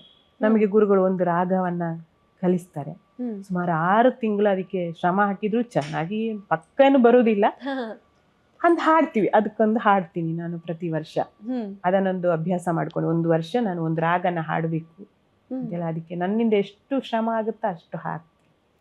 ಅಲ್ಲಿಂದ ಸಂಗೀತ ಮತ್ತು ಬರವಣಿಗೆಯ ಮಿಲನ ಆಗತ್ತಾ? ಹೌದು, ಬರವಣಿಗೆ ಮೊದಲೇ ಇತ್ತು, ನನಗೆ ಬರೀತಿದೆ. ಅಂದ್ರೆ ಸಂಗೀತದಂತ ನಿರ್ದಿಷ್ಟವಾಗಿ ನಾನು ಯಾವುದೇ ಆಯ್ಕೆ ಮಾಡ್ಕೊಂಡಿರ್ಲಿಲ್ಲ. ಅದು ಏನಾಯ್ತು ಅಂತ ಹೇಳಿದ್ರೆ, ಈ ಕೊರೋನಾ ಟೈಮಲ್ಲಿ ಮನೆಯಲ್ಲಿ ಕೂತ್ಕೊಂಡು ಕೆಲಸ ಮಾಡುವ ಅನಿವಾರ್ಯತೆ ಇತ್ತು. ಆಫೀಸಿಗೆ ಹೋಗುವಂಗಿಲ್ಲ. ಮನೆಯಲ್ಲಿ ಕೆಲಸ ಮಾಡುವಾಗ ನಮಗೆ ನಾನು ಕೆಲಸ ಮಾಡೋದು ವಿಜಯ ಕರ್ನಾಟಕದಲ್ಲಿ, ಆವಾಗ ಸಂಪಾದಕರು ಹರಿಪ್ರಕಾಶ್ ಕೋಣೆಮನೆ, ಅವರು ಒಂದು ದಿವಸ ಹೇಳಿದ್ರು, ಈಗ ಅವಾಗೆಲ್ಲ ಕೆಲಸ ಇರ್ತಾ ಇಲ್ವಾ ಅಂತ ಪರಿಸ್ಥಿತಿ ಅಲ್ವಾ, ಕೊರೋನಾ ಟೈಮಲ್ಲಿ ಎಷ್ಟೋ ಜನ ಕೆಲಸ ಕಲ್ಕೊಂಡ್ರು, ಸಫರ್ ಆದ್ರು. ಅವಾಗ ಕೋಣೆಮನೆ ಸರ್ ಏನು ಹೇಳಿದ್ರು ಅಂದರೆ, ಚಿತ್ರ ಸಂಗೀತ ಕಲಿತಾ ಇದ್ದಾರಲ್ಲ ಅವರು ಒಂದಷ್ಟು ಸಂಗೀತದ ಬರಹಗಳನ್ನು ಬರೀತಾ ಇರಲಿ, ಒಂದಷ್ಟು ದೊಡ್ಡ ದೊಡ್ಡ ಆರ್ಟಿಸ್ಟ್ಗಳ ಪ್ರೊಫೈಲ್ ರೈಟಪ್ ಮಾಡಲಿ ಅವರು, ಒಂದು ಸಲಹೆ ಕೊಟ್ಟರು ನನಗೆ. ಆವಾಗಿನವರೆಗೆ ನಾನು ಅಷ್ಟು ಡೀಪಾಗಿ ಅದನ್ನು ಸ್ಟಡಿ ಮಾಡಿದವಳಲ್ಲ. ನಾನು ಮೊದಲು ಎತ್ಕೊಂಡಿದ್ದು ಲತಾ ಮಂಗೇಶ್ಕರ್ ಬಗ್ಗೆ ಬರಿಬೇಕು ಅಂತ. ಫಸ್ಟಿಗೆ ಲತಾ ಮಂಗೇಶ್ಕರ್ ಯಾಕೆ ಇಷ್ಟ ಆದ್ರು ಅವರು. ನಾನು ಏನ್ ಮಾಡಿದೆ ಅಂತ ಹೇಳಿ, ಸಂಗೀತನ ಶಾಸ್ತ್ರಬದ್ಧವಾಗಿ ನಂಗೆ ಬರೆಯಕ್ ಬರಲ್ಲ, ಅಷ್ಟು ಅಧ್ಯಯನನೂ ನನ್ನ ಹತ್ರ ಇಲ್ಲ, ಅಷ್ಟು ಇದೇನೂ ಇಲ್ಲ. ಹಿಂಗ್ ಬರಿಬಹುದು ಅಂದ್ರೆ ಅವರ ಬದುಕಿನ ಚಿಕ್ಕ ಚಿಕ್ಕ ಘಟನೆಗಳನ್ನ ಸಂಗ್ರಹಿಸೋದು. ಅವ್ರ ಹುಟ್ಟಿನಿಂದ ಅವ್ರು ಏನೇನು ಮಾಡ್ತಾ ಬಂದ್ರು, ಯಾರ್ಯಾರ ಜೊತೆ ಹಾಡಿದ್ರು, ಅಲ್ಲಿ ಹಾಡುವಾಗಿನ ಅನುಭವಗಳು, ಅವರ ಬೇರೆ ಇಂಟ್ರೆಸ್ಟ್ ಏನು, ಈ ತರದ್ ಹುಡ್ಕಕ್ಕೆ ಶುರು ಮಾಡಿದೆ. ಬರ್ದು ಏನೋ ಒಂದು 10-15 ಆರ್ಟಿಸ್ಟ್ದು ನಾನು ಬರ್ದೆ ಆ ಟೈಮಲ್ಲಿ. ಅವಾಗ ಏನಾಯ್ತು ಅಂತ ಹೇಳಿದ್ರೆ, ನನಗೆ ಇದು ಸಂಗೀತ ಬಹಳ ಚೆನ್ನಾಗಿದೆ, ನಾನು ಕಲಿತಾ ಇದ್ದೀನಿ, ಜೊತೆಗೆ ಇದನ್ನ ನಾನು ಬರೀತಾ ಇದ್ರೆ ನನಗೆ ಒಂದು ಕಲಿಕೆಗೂ ಒಂದು ಪೂರಕ. ನಾನು ವಸ್ತು ಏನೋ ಕಲ್ತಂಗೆ, ನಂಗೆ ಪ್ರತಿಯೊಬ್ಬರದ್ದು ಬರೆಯುವಾಗ ಕೂಡ ಏನೋ ವಸ್ತು ಕಲ್ತಂಗೆ, ನಾನು ದೊಡ್ಡ ಗಳಿಸಿದಂಗೆ, ಸಾಧನೆ ಮಾಡ್ದಂಗೆ ಅನಿಸ್ತಾ ಇತ್ತು. ಅಷ್ಟು ಎಂಜಾಯ್ ಮಾಡ್ತಿದ್ದೆ. ರಾತ್ರಿ ಕೂತ್ಕೊಂಡು 12 ಗಂಟೆಗೆ ಎದ್ದೆಲ್ಲ ಬರೆಯುವಂತ ಅಭ್ಯಾಸ ಮಾಡ್ಕೊಂಡಿದ್ದೆ. ನಮ್ಮ ಮನೇಲಿ ಹೇಳ್ತಾರೆ, ಏನು ಇಷ್ಟೊತ್ತಿಗೆ ಎದ್ದು ಏನ್ ಮಾಡ್ತಿದ್ವಿ? ಇಲ್ಲ, ನನಗೇನೋ ಹೊಳೀತು, ನಾನು ಬರೀತೀನಿ ಅಂತ ಹೇಳಿ ಬರೀತಾ ಇದ್ದೆ. ಇವಾಗ್ಲೂ ಅಭ್ಯಾಸ ಇದೆ, ನಂಗೆ ಏನೋ ಹೊಳೀತಂದ್ರೆ ನಾನು ಎದ್ದು ಬರೀತೇನೆ, ಅಭ್ಯಾಸ ಮಾಡ್ಕೊಂಡಿದ್ದೆ. ಹಾಗೆ ಕೊರೋನಾ ಟೈಮಲ್ಲಿ ಅವಾಗ ತುಂಬಾ ಸಂದರ್ಶನಗಳನ್ನು ಮಾಡಿದೆ. ಅವಾಗ ಫೋನಿನ ಸಂದರ್ಶನ ಮಾಡ್ತಿದ್ದೆ, ಎಲ್ಲಿ ಹೋಗಿ ಮಾಡುವಂಥದ್ದಿಲ್ಲ. ಸಾಕಷ್ಟು ವಿಜಯ ಕರ್ನಾಟಕ ನಂಗೆ ಒಳ್ಳೆ ಅವಕಾಶ ಕೊಡ್ತು ನನ್ನ ಆಸಕ್ತಿಗೆ. ಪತ್ರಿಕೆಗೆ ತುಂಬಾ ನಾನು ಋಣಿಯಾಗಿರ್ಬೇಕು. ಅಲ್ಲಿಂದ ಅಂಕಣ ಬರಹ ಅಲ್ವಾ ನಿಮ್ದು ಸ್ವಾತಿ? ಹೌದು, 2.5-3 ವರ್ಷದಿಂದ ನನ್ನ ಅಂಕಣ ಬರಹ ಸ್ವಾತಿ ಮಳೆ ಅಂತ ಬರ್ತಾ ಇದೆ. ಈಗಿನ ಸಂಪಾದಕರು ಸುದರ್ಶನ್ ಚೆನ್ನಾಗಿ ಹೇಳಿ ಸಪೋರ್ಟ್ ಕೊಡ್ತಾ ಇದ್ದಾರೆ. ನಮ್ಮ ಪುರವಣಿ ವಿದ್ಯಾರಶ್ಮಿ ಅವರು ಒಳ್ಳೆ ಸಪೋರ್ಟ್ ಕೊಡ್ತಾ ಇದ್ದಾರೆ. ನೀವು ಸಂದರ್ಶನ ಅಂತ ಹೇಳಿದ್ರೆ, ಒಬ್ರನ್ನ ಕನೆಕ್ಟ್ ಆಗಿ ಸಂದರ್ಶನ ಮಾಡ್ಕೊಂಡು ಇನ್ಫಾರ್ಮೇಶನ್ ಕಲೆಕ್ಟ್ ಮಾಡೋದಿದೆಯಲ್ಲ, ಅದು ನಿಜಕ್ಕೂ ತುಂಬಾನೇ ಕಷ್ಟ. ಅದನ್ನ ನೀವು ಹೇಗೆ ನಿಭಾಯಿಸ್ತಿದ್ರಿ? ನಾನು ಮೊದಲೆಲ್ಲ ಫೋನಲ್ಲಿ ಮಾತಾಡ್ತಿದ್ದೆ ಸಂದರ್ಶನ ಮಾಡಿ, ಫೋನಲ್ಲಿ ಮಾತಾಡಿ ಸಂದರ್ಶನ ಮಾಡಿ ಬರೆಯೋದು. ಸ್ಟಾರ್ಟಿಂಗ್ ಹಂಗ್ ಮಾಡ್ತಿದ್ದೆ, ಆದ್ರೆ ಆಮೇಲೆ ಅನಿಸ್ತು, ಇದು ಫೋನಲ್ಲಿ ಮಾತಾಡಿದ್ರೆ ಬರೀ ಫೋನಿಗೆ ಅಷ್ಟೇ ಸೀಮಿತ ಆಗಿರ್ತೀನಿ ನಾನು, ಕಾಂಟ್ಯಾಕ್ಟ್ ಅಷ್ಟೇ ಇರ್ತದೆ. ನಾನು ಹೋಗಿ ಅವರು ಮುಖತಃ ಭೇಟಿ ಮಾಡಿದ್ರೆ ನನಗೂ ಅನುಭವ ಸಿಗ್ತದೆ. ನಾನು ಸಂಗೀತ ಕಲಿಯೋದ್ರಿಂದ ನನಗೆ ಅಲ್ಲೇನೋ ಸಿಗ್ತದೆ, ಅವ್ರದ ವ್ಯೂಸ್ ಹೆಂಗಿರ್ತದೆ, ಫೀಲಿಂಗ್ಸ್ ಅನ್ನ ಹೌದು. ಮುಂದೆ ಈಗ ರಾಜೀವ್ ತಾರನಾಥ್ ಬಗ್ಗೆ ಒಂದು ಬರ್ದಿದ್ದೀನಿ. ರಾಜೀವ್ ತಾರನಾಥ್ರನ್ನ ನೀವು ಫೋನಲ್ಲೆಲ್ಲ ಮಾತಾಡೋದು ಅಷ್ಟು ಸುಲಭ ಅಲ್ಲ. ಅವರನ್ನ ನಾನು ಅಷ್ಟು ತಡವಾಗಿ, ಅವರಿಗೆ 90 ವರ್ಷದ ಜನ್ಮದಿನಕ್ಕೆ ನಾನು ಲೇಖನ ಬರೆದಿದ್ದು. ಅದಕ್ಕೆ ಮೊದಲೇ 2 ವರ್ಷಕ್ಕೆ ಮೊದಲೇ ಕೆಲವರು ಹೇಳಿದ್ರು ನನಗೆ, ನೀವು ಒಂದು ಲೇಖನ ಬರೀರಿ ಅವರ ಬಗ್ಗೆ. ನನಗೆ ತುಂಬಾ ಭಯ ಆಗದು ಅವ್ರ ಬಗ್ಗೆ ಅವರು ತುಂಬಾ ಬೈದ್ ಬಿಡ್ತಿದ್ದಾರೆ, ಕೋಪಿಸ್ಕೊಳ್ತಿದ್ರಂತೆ, ಈ ತರ ಎಲ್ಲ ತುಂಬಾ ಇದ್ ಮಾಡೋರು. ಆದ್ರೆ ಆಮೇಲೆ ನಾನು ಏನ್ ಮಾಡಿದೆ, ಅವ್ರ ಬಗ್ಗೆ ತುಂಬಾ ಸ್ಟಡಿ ಮಾಡಿದೆ. ಅವ್ರು ಹೆಂಗೆ, ಬೇರೆಯವರು ಬರೆದ ಲೇಖನ, ಅವ್ರ ವರ್ತನೆ ಹೇಗಿತ್ತು, ನಾನು ಹೆಂಗೆ ಅವರನ್ನ ಮಾತಾಡಿಸ್ಬೋದು ಅಂತ. ಒಂದ್ ದಿವ್ಸ ಬೆಂಗಳೂರಿಂದ ಬಸ್ ಹತ್ತಿ ಸೀದಾ ಬೆಳಿಗ್ಗೆ 9:30 ಅವರ ಮನೆಗೆ ಹೋಗಿದ್ದೆ. ಬೆಳಿಗ್ಗೆ ಹೋದ ತಕ್ಷಣ ಅವ್ರಿಗೇನು ತುಂಬಾ ಉಪ್ಪಿನಕಾಯಿ ಇಷ್ಟ ಪಡ್ತಿದ್ರಂತೆ, ಮಂಗಳೂರು ಕಡೆದು. ನಾನು ಅಪ್ಪೆ ಮಿಡಿ ಉಪ್ಪಿನಕಾಯಿ ತಕೊಂಡು ನಾನೇ ಮಾಡಿದ ಒಂದು ರವೆ ಉಂಡೆ ಒಂದು ಬಾಕ್ಸ್ ಇಟ್ಕೊಂಡು ಸೀದಾ ಹೋಗದೆ. ಅಲ್ಲಿ ಹೋದಾಗ ಅವರು ಕೂತಿದ್ರು. ಅವಾಗಲೇ ಅವರಿಗೆ ತುಂಬಾ ಆರೋಗ್ಯ ಇದಾಗಿತ್ತು, ಆದ್ರೆ ನೆನಪಿನ ಶಕ್ತಿ ಅದ್ಭುತ. ಅವರು ಅಷ್ಟು ಚೆನ್ನಾಗಿ ಮಾತಾಡೋರು. ನಾನು ಪರಿಚಯ ಮಾಡ್ಕೊಂಡೆ, ಹಿಂಗೆ ಇಂಥ ಪತ್ರಿಕೆಯಿಂದ ಬಂದಿದ್ದೀನಿ, ಸಂಗೀತ ನನ್ನ ಆಸಕ್ತಿ, ನಿಮ್ಗೆ ಏನ್ ನೀವು ಹೇಳೋದನ್ನ ಹಿಂಗೆ ಕೇಳಕ್ ಬಂದಿದ್ದೀನಿ, ನಾನು ಕೇಳೋದೇನಿಲ್ಲ, ಬಟ್ ನೀವು ಬೈದ್ರು ಬೈಸ್ಕೊಳ್ತೀನಿ ಅಂತ ಹೇಳ್ದೆ. ನಾನು ಬಿಲ್ಲಮ್ಮ ಕೂತ್ಕೊ ಅಂತ ಹೇಳಿ ತುಂಬಾ ಜನ, ಅವ್ರು ಎಲ್ಲರೂ ಬಹುವಚನ, ಅಷ್ಟು ವಯಸ್ಸಾದ ಬಹುವಚನ ಇದು ಮಾಡಿ ಮಾತಾಡ್ತಿದ್ರು. ತುಂಬಾ ಮಾತಾಡ್ತಾ ಅದೆಷ್ಟು ಚಂದ ಅಂತ ಹೇಳಿ ಮಾತಾಡಿದ್ರು ಅಂದ್ರೆ, ಅವರ ಅಮ್ಮನ ಬಗ್ಗೆ ಹೇಳ್ಕೊಂಡ್ರು, ಅಪ್ಪನ ಬಗ್ಗೆ ಹೇಳ್ಕೊಂಡ್ರು. ಸುಮಾರು ಬೆಳಿಗ್ಗೆ 9:30 ಹೋದ್ರು, ಮಧ್ಯಾಹ್ನ 1-2 ಗಂಟೆ ತನಕ ಮಾತಾಡ್ತಾನೆ ಇಷ್ಟೊಂದು ವಿಷಯಗಳು. ಆಮೇಲೆ ಅವರು ಹಿಂಗೆ ರಿಯಾಜ್ ಮಾಡ್ತಿದ್ರು, ಅವ್ರ ರಿಯಾಜ್ ರೂಮ್ ಹೇಗಿತ್ತು ಅದನ್ನೆಲ್ಲ ತೋರಿಸಿದ್ರು. ಆಮೇಲೆ ಲಾಸ್ಟ್ ಕೊನೆಗೆ ಅವರು, ನಂಗೆ ತುಂಬಾ ಖುಷಿಯಾಗಿದ್ದು ಅಂದ್ರೆ, ಅವರ ಮನೆ ಎದುರು ಕಡೆ ಒಂದು ಪಾರಿಜಾತ ಗಿಡ ಇತ್ತು, ಅದು ತುಂಬಾ ಹೂ ಬಿಟ್ಟಿತ್ತು. ಅದನ್ನ ಮನೆಯ ಹುಡುಗನ ಹತ್ರ ಕೊಯ್ಯಕ್ಕೆ ಹೇಳ್ಬಿಟ್ಟು, ನೋಡಿ ನಾನು ನಿಮ್ಗೆ ಪಾರಿಜಾತ ಕೊಡ್ತೀನಿ ಅಂತ ಕೊಟ್ಟು. ಆ ಒಂದು ಅನುಭವ ಇದೆಯಲ್ಲ, ಅಷ್ಟು ದೊಡ್ಡ ಸಂಗೀತಗಾರರ ಹತ್ರ, ಅದು ಯಾರಿಗೆ ಸಿಗುತ್ತೆ? ನಮ್ಮ ಖಂಡಿತ. ಬರವಣಿಗೆಗಿಂತಲೂ ದೊಡ್ಡದು ಅಂತ. ಅಲ್ಲಿ ಹೋಗಿ ಬಂದು ಬರ್ದ ಬರಹ ನನಗೆ ಬಹಳ ತೃಪ್ತಿ ಕೊಟ್ಟದು. ನಾನು ಬರ್ದೆ ಅಂತ ಅದೇ ನಂಗೆ ಕಲೆ ಇಷ್ಟ ಮತ್ತು ಆಯ್ತು. ಕಲಾವಿದನ ಬದುಕಿನ ಚಿತ್ರಣವನ್ನ ಕಟ್ಟಿಕೊಡುದಲ್ಲ, ನಿಜಕ್ಕೂ ಅದು ಸುಲಭ ಅಲ್ಲ. ಹೌದು ಹೌದು ಹೌದು ಅವ್ರದ್ದು ಒಂದು ಅಸಾಧಾರಣ ವ್ಯಕ್ತಿತ್ವ ಹೌದು. ಏನಿದೆ ಅದನ್ನ ಅವರು ಅವಿಸ್ಮರಣೀಯವಾಗಿ ಹೇಳ್ತಿದ್ರು ಕಟ್ಕೊಂಡು ಕೊಡೋದು ನೋಡಿ, ಅಂದ್ರೆ. ನನ್ನ ಒಂದೊಂದ್ಸಲ ನನ್ನ ಕೈಯಲ್ಲಿ ನಾನು ನುಡಿಸುವಾಗ ನನ್ನ ಗುರುಗಳೇ ನನ್ನ ಕೈಯಲ್ಲಿ ಬಂದು ನೆಲದಂಗೆ ಆಗ್ತದೆ ನನಗೆ ಅಂತ. ಅದು ಅವ್ರು ಫೀಲ್ ಮಾಡೋರು. ಆಮೇಲೆ ಅವರ ಗುರುಗಳ ಫೋಟೋ ಎಲ್ಲ ನೋಡಿ ಕೂತ್ಕೊಂಡು ಫೀಲ್ ಮಾಡೋರು. ಅವ್ರ ಕಣ್ಣಲ್ಲಿ ನೀರು ಬರ್ತಿತ್ತು ಅವರಿಗೆ. ಅಷ್ಟು ಅಂದ್ರೆ ಗುರುಗಳನ್ನ ಅವ್ರು ಹೆಂಗೆ ಪೂಜೆ ಆರಾಧಿಸ್ತಿದ್ರು ನೋಡಿ. ಆ ಗುರು ಭಕ್ತಿ ಅನ್ನೋದು ಎಲ್ಲ ಸಂಗೀತಗಾರರಿಗೆ ಬೇಕು. ಅದಿದ್ರೆ ಮಾತ್ರ ಬರುತ್ತೆ ಸಂಗೀತ, ಇಲ್ಲಾಂದ್ರೆ ಬರೋದೇ ಇಲ್ಲ. ಖಂಡಿತವಾಗ್ಲು ನೀವು ಒಬ್ಬ ಸಂಗೀತಗಾರ್ತಿಯಾಗಿ ಆ ವಿಷಯಗಳನ್ನ ಕನೆಕ್ಟ್ ಮಾಡ್ಕೊಂಡು ಅಕ್ಷರ ರೂಪಕ್ಕೆ ಇಳಿಸ್ತೀರಲ್ವಾ? ನನಗೆ ಆ ಒಂದು ಅನುಭವ ಉಂಟಲ್ಲ, ಅಲ್ಲಿ ಹೋದಾಗಿನ ಅನುಭವ ಉಂಟಲ್ಲ, ಅಲ್ಲಿ ಹೋದ ಒಂದು ವಾತಾವರಣ ಅಲ್ಲಿ ಏನು ಕ್ರಿಯೇಟ್ ಆಗುತ್ತೆ, ಅದು ನಂಗೆ ಬರವಣಿಗೆಗೆ ನನ್ನ ಬರವಣಿಗೆಯನ್ನು ಗಟ್ಟಿ ಮಾಡ್ತಾ ಇದೆ. ಆ ಪ್ರೊಸೆಸಿಂಗ್ ಹೇಗಿರುತ್ತೆ ನೀವು ಬರವಣಿಗೆಯನ್ನ ಮಾಡುವಾಗ? ಪ್ರೊಸೆಸಿಂಗ್ ನನ್ನ ಬರವಣಿಗೆ ನಾನು ಒಂದೇ ಸಲಕ್ಕೆ ಯಾವತ್ತು ಬರೆದು ಮುಗಿಸಿದೇ ಇಲ್ಲ. ನಾನು ಮೊದಲು ಬರೀತಿದ್ದೆ, ಒಂದ್ಸಲ ಬರೀತೀನಿ, ಅವ್ರು ಏನು ಹೇಳಿದ್ರೆ ಅದನ್ನೆಲ್ಲ ಒಂದು ರೌಂಡ್ ಬರೆದು ಬಿಡ್ತೀನಿ ಫಸ್ಟ್. ಆಮೇಲೆ ಅವರಲ್ಲಿ ಏನು ಇದನ್ನು ಫಸ್ಟ್ ತೆಕ್ಕೋಬಹುದು ಅಂತ ಅದನ್ನು ಮತ್ತೆ ಬರೀತೀನಿ. ಮಿನಿಮಮ್ 1 ವಾರ ಗಟ್ಟಲೆ ಬರೆದಿರ್ತೀನಿ ನಾನು ಒಂದು ಅಂಕಣ ಕೂಡ. ಒಂದು 7-8 ಸಲ ಬರೆದಿರ್ತೀನಿ. 7-8 ಸಲ ಅಂದ್ರೆ 7ನೇ ಸಲಕ್ಕೆ ನಾನು ನಮ್ಮನೆಯವರಿಗೆ ನನ್ನ ಕಾಪಿ ಫಸ್ಟ್ ಕೊಡೋದು, ಸಂತೋಷಿಗೆ ಕೊಡೋದು. ಅವ್ರು ಫಸ್ಟ್ ಓದ್ತಾರೆ, ಅದನ್ನ ಓದ್ಬಿಟ್ಟು ಅದರ ಒಂದಷ್ಟು ಕರೆಕ್ಷನ್ ಹಾಕ್ತಾರೆ. ಅವ್ರು ಹೇಳ್ತಾರೆ ನನಗೆ ನಾನೊಬ್ಬ ಓದುಗನಾಗಿ ನಿನ್ನ ಬರಹ ಅಷ್ಟೇ ಓದ್ತೀನಿ ಅಂತ. ಆ ತರ ಮಾಡೋರು ಅವರು ಮಾಡಿದ್ಮೇಲೆ ಮತ್ತೆ ತಿದ್ದಿ ನಾನು ಬರೀತೇನೆ. ಬರೆದಾದ್ಮೇಲೆ ಮತ್ತೆ ಓದೋರು. ಅದು ನನಗೆ ಒಂದು ಹಂತಕ್ಕೆ ಖುಷಿ ಕೊಡಬೇಕು. ಆ ಖುಷಿ ಕೊಡೋ ತನಕ ನಾನು ಬರವಣಿಗೆ ಖುಷಿ ಇವತ್ತಿಗೂ ಅದನ್ನ ಮಾಡ್ತೀನಿ ನಾನು. ಅಲ್ಲಿಗೆ ಮೊದಲು ನನ್ನ ಬರಹನ ನಾನು ಯಾವ್ದು ಡೆಸ್ಕ್ ಮೂವ್ ಮಾಡಲ್ಲ. ಕೆಲವೊಮ್ಮೆ ಆಗೋದಿಲ್ಲ, ಇಲ್ಲ ಬರೆಯಕ್ಕೆ ಆಗಲ್ಲ ಅಂದ್ಬಿಡ್ತೀನಿ. ಇಷ್ಟರವರೆಗೆ ಎಷ್ಟು ಜನರನ್ನ ಸಂದರ್ಶನ ಮಾಡಿದ್ರ? ಗೊತ್ತಿಲ್ಲ, ಸುಮಾರು ಮಾಡಿದ್ದೀನಿ. ಇತ್ತೀಚೆಗೆ ಮಾಡಿದ್ದು ನಾನು ದೊಡ್ಡ ಆರ್ಟಿಸ್ಟು ರಾಜನ್ ಮಿಶ್ರನ ಮೀಟ್ ಮಾಡಿದ್ದೆ ಬಂದಾಗ. ರೋಣು ಮಜುಮ್ದಾರ್ ಮಾಡಿದ್ದೀನಿ, ಮೈಸೂರು ಮಂಜುನಾಥನ್ ಮಾಡಿದ್ದೀನಿ, RK ಪದ್ಮನಾಭ್ ಮಾಡಿದ್ದೀನಿ ಇಲ್ಲಿ ಸುಮಾರು. ಮತ್ತೆ ಬೇಗ ಪರ್ವೀನ್ ಸುಲ್ತಾನನ ಮಾತಾಡಿಸಿದ್ದೀನಿ. ಭೀಮಸೇನ ಜೋಶಿ ಅವ್ರ ಬಗ್ಗೆ ಒಂದು ಪುಸ್ತಕ ತರ್ತೀರಾ, ಭೀಮಗಾನ ಅಂತೇಳಿ. ಹೌದು. ಅಲ್ಲಿ ನೀವು ಕೆಲವೊಂದು ವಿಚಾರಗಳನ್ನ ಹಂಚ್ಕೊಂಡಿದ್ದೀರಾ. ಅವರನ್ನ ಮೀಟ್ ಆಗಿದ್ದೀರಾ ಯಾವತ್ತಾದ್ರೂ? ಮುಖತಃ ಭೇಟಿ ಆಗಿದ್ದೀರಾ? ಆ ಒಂದು ಬುಕ್ ಅನ್ನ ಓದುವಾಗ ಓಕೆ ನೀವು ಅವ್ರ ಜೊತೆನೆ ಒಂದು ಇದ್ಕೊಂಡು ಅವ್ರ ವಿಚಾರಗಳನ್ನ ಕಲೆಕ್ಟ್ ಮಾಡಿದವ್ರ ತರ ಫೀಲ್ ಆಗುತ್ತೆ. ಯಾವತ್ತಾದ್ರೂ ಮೀಟ್ ಆಗಿದ್ದೀರಾ? ಇಲ್ಲ, ಅದೊಂದು ಅವರನ್ನು ಮುಖತಃ ನಾನು ಭೇಟಿಯಾಗುವ ಇದೇ ಇರಲಿಲ್ಲ.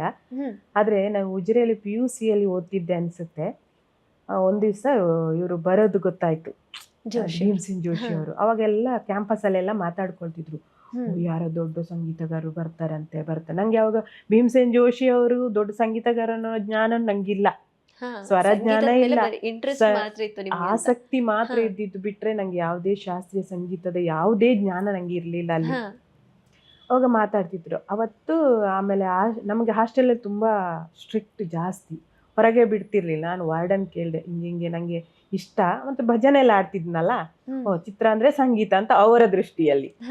ಹಾಗೆ ಅಲ್ಲಿ ಬರ್ತಾರೆ, ನಾನು ಹೋಗ್ತೀನಿ ಅಂತ, ಬೇಗ ಬರ್ತೀನಿ ಅಂತ ಟೈಮಿಂಗ್ಸ್ ಬರ್ಕೊಟ್ಟು ಸಂಜೆ ಹೋಗಿ 6 ಗಂಟೆ ಹೋದ್ರೂ ಆ ಗ್ರೌಂಡ್, ಉಜಿರೆ ಕಾಲೇಜ್ ಇದ್ರ ಗ್ರೌಂಡ್ ಫುಲ್ ಆಗಿದೆ.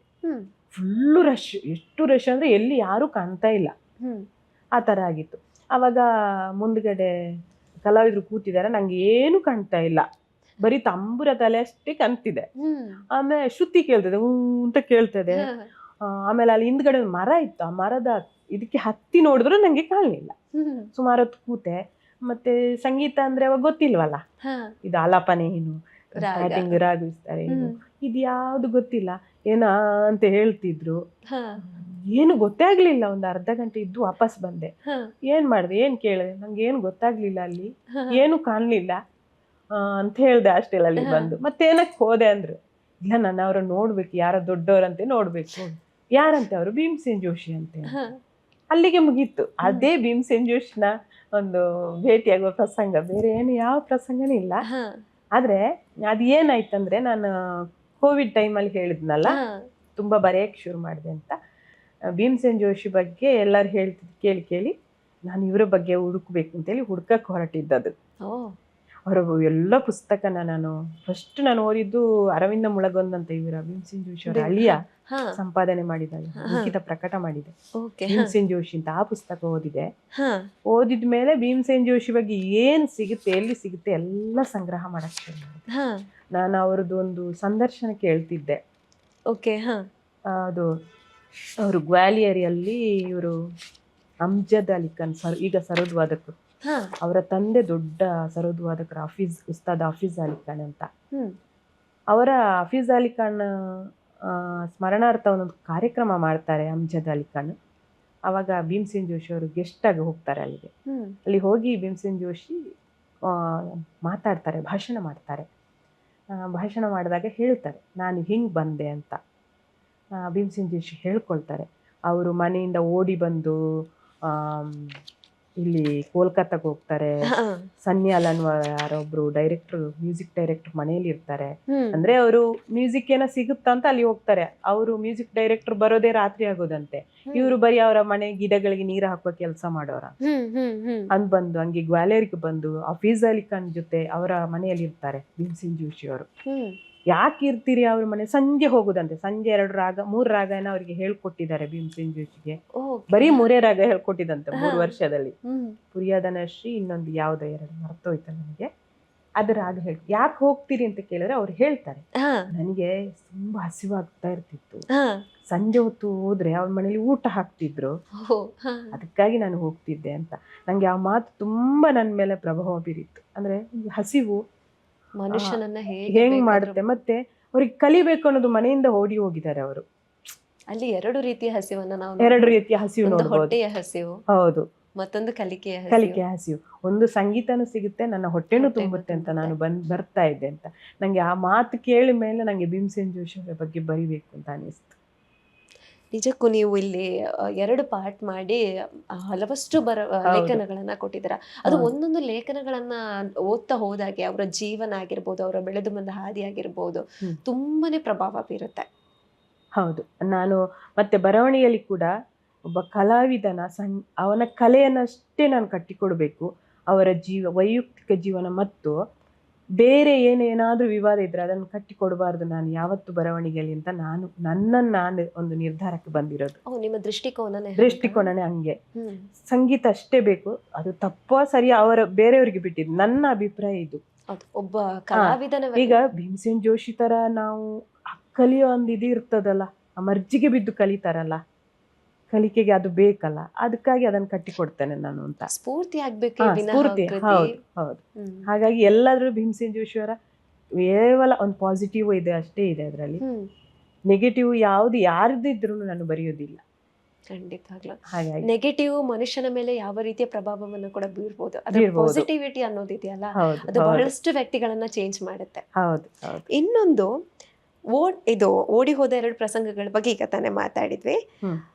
ಕಾಗೆಗಳ ಬಗ್ಗೆ ಒಂದು ಪ್ರಸಂಗ ಬರುತ್ತೆ. ಓಡಿ ಹೋದ ಪ್ರಸಂಗ ಇನ್ನೊಂದು ಹೇಳ್ತೀನಿ. ಅವ್ರು ಓಡಿ ಹೋದ ಪ್ರಸಂಗ ಅಂತ ಹೇಳಿದ್ರೆ, ಅವರು ಸುಮ್ನೆ ತಮಾಷೆಗೆ ಮನೆಯಲ್ಲಿ ತುಪ್ಪಕ್ಕೆ ಗಲಾಟೆ ಮಾಡ್ಕೊಂಡು ಓಡಿ ಹೋಗ್ತಾರೆ ಭೀಮಸೇನ್ ಜೋಶಿ ಅವರು.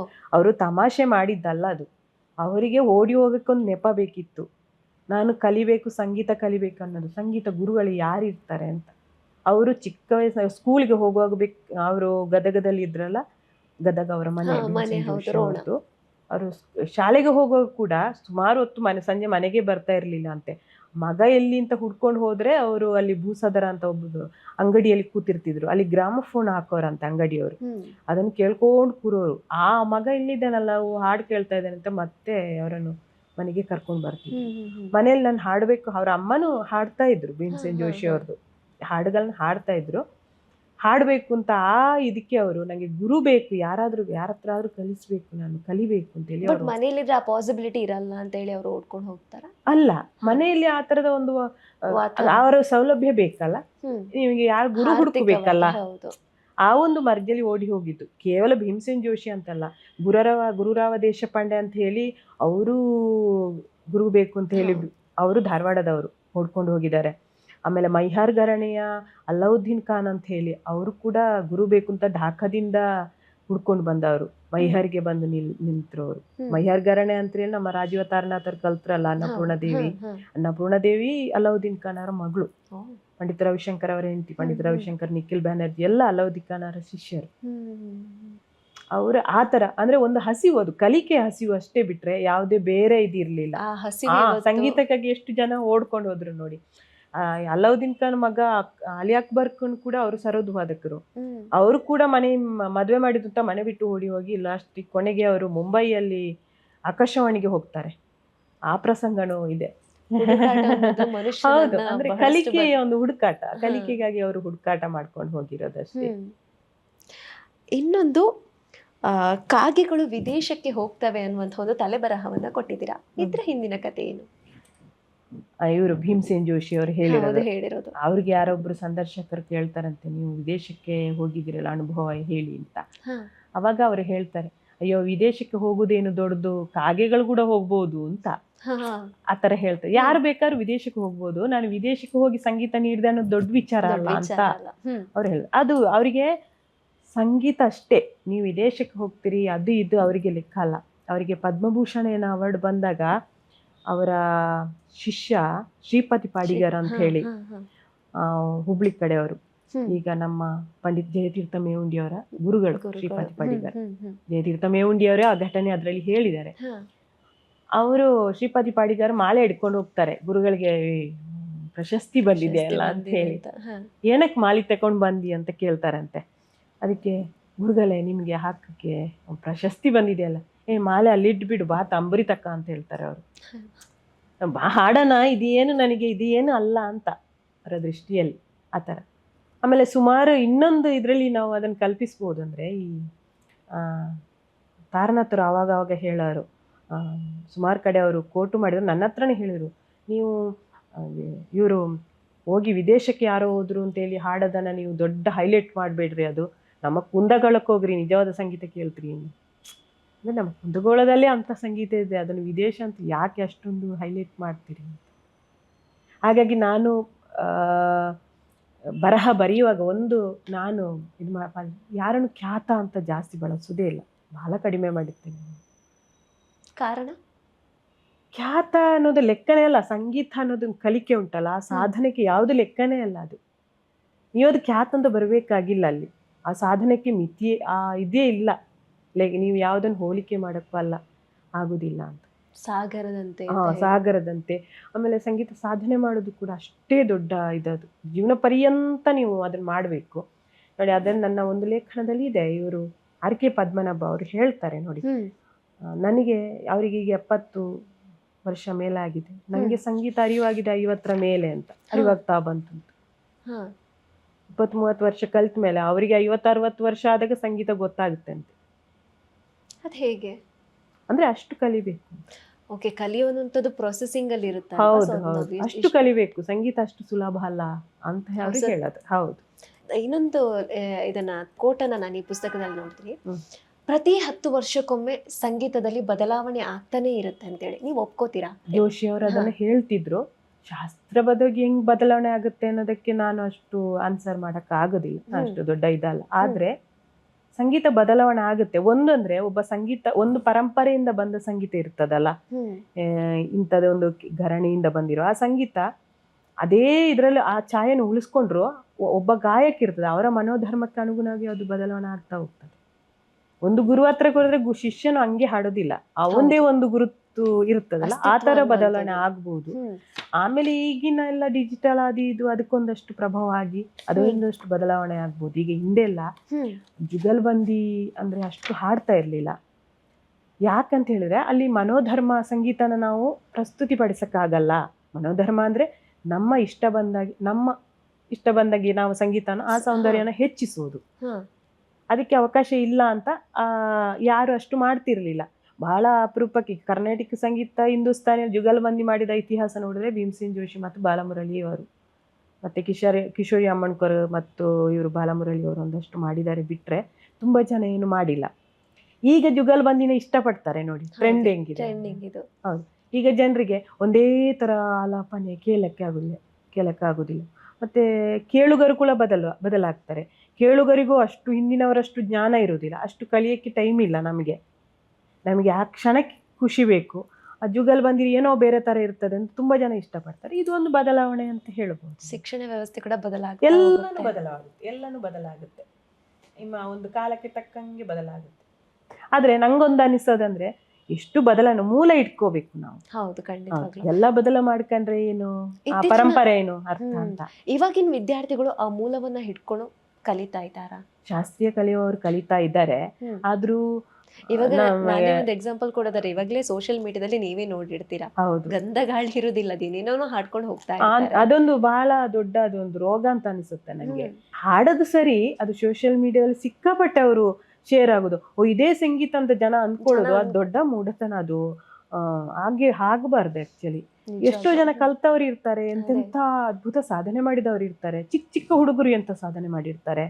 ಯಾರೋ ಒಂದು ಬೀದಿಯಲ್ಲಿ ಏನೋ ಹಾಡಿ ಹಾಕಿ ವೈರಲ್ ಆಯ್ತು ಅಂತ ಹೇಳಿದ್ರೆ ಅವರೇ ಸಂಗೀತಗಾರರು ಅಂತ ಹೇಳೋದು ಅದು ತಪ್ಪದು. ನಾವು ಅದು ತಿಳ್ಕೋಬೇಕು. ಸಂಗೀತಕ್ಕೆ ಅದರದೇ ಆದಂತ ಒಂದು ಅಸ್ತಿತ್ವ. ಹೌದು ಹೌದು. ಎಲ್ಲ ಸಂಗೀತ, ಸುಗಮ ಸಂಗೀತ ಆಗ್ಲಿ, ಇದು ಶಾಸ್ತ್ರೀಯ ಸಂಗೀತ ಆಗ್ಲಿ, ಅಥವಾ ಯಾವುದೇ ಒಂದು ಸಿನಿಮಾ ಸಂಗೀತ ಆಗ್ಲಿ, ಅದ್ರದ್ದೇ ಆದಂತ ಇದಿರ್ತದೆ ಅಲ್ಲ. ಹೌದು ಹೌದು. ಇನ್ನು ಕಲಾವಿದನ ಬಗ್ಗೆ ಒಂದು ತೌಲಾನಿಕ ಅಧ್ಯಯನ ಅನ್ನುವಂಥದ್ದು ಬೇಕೇ ಬೇಕಾಗಿರತ್ತೆ.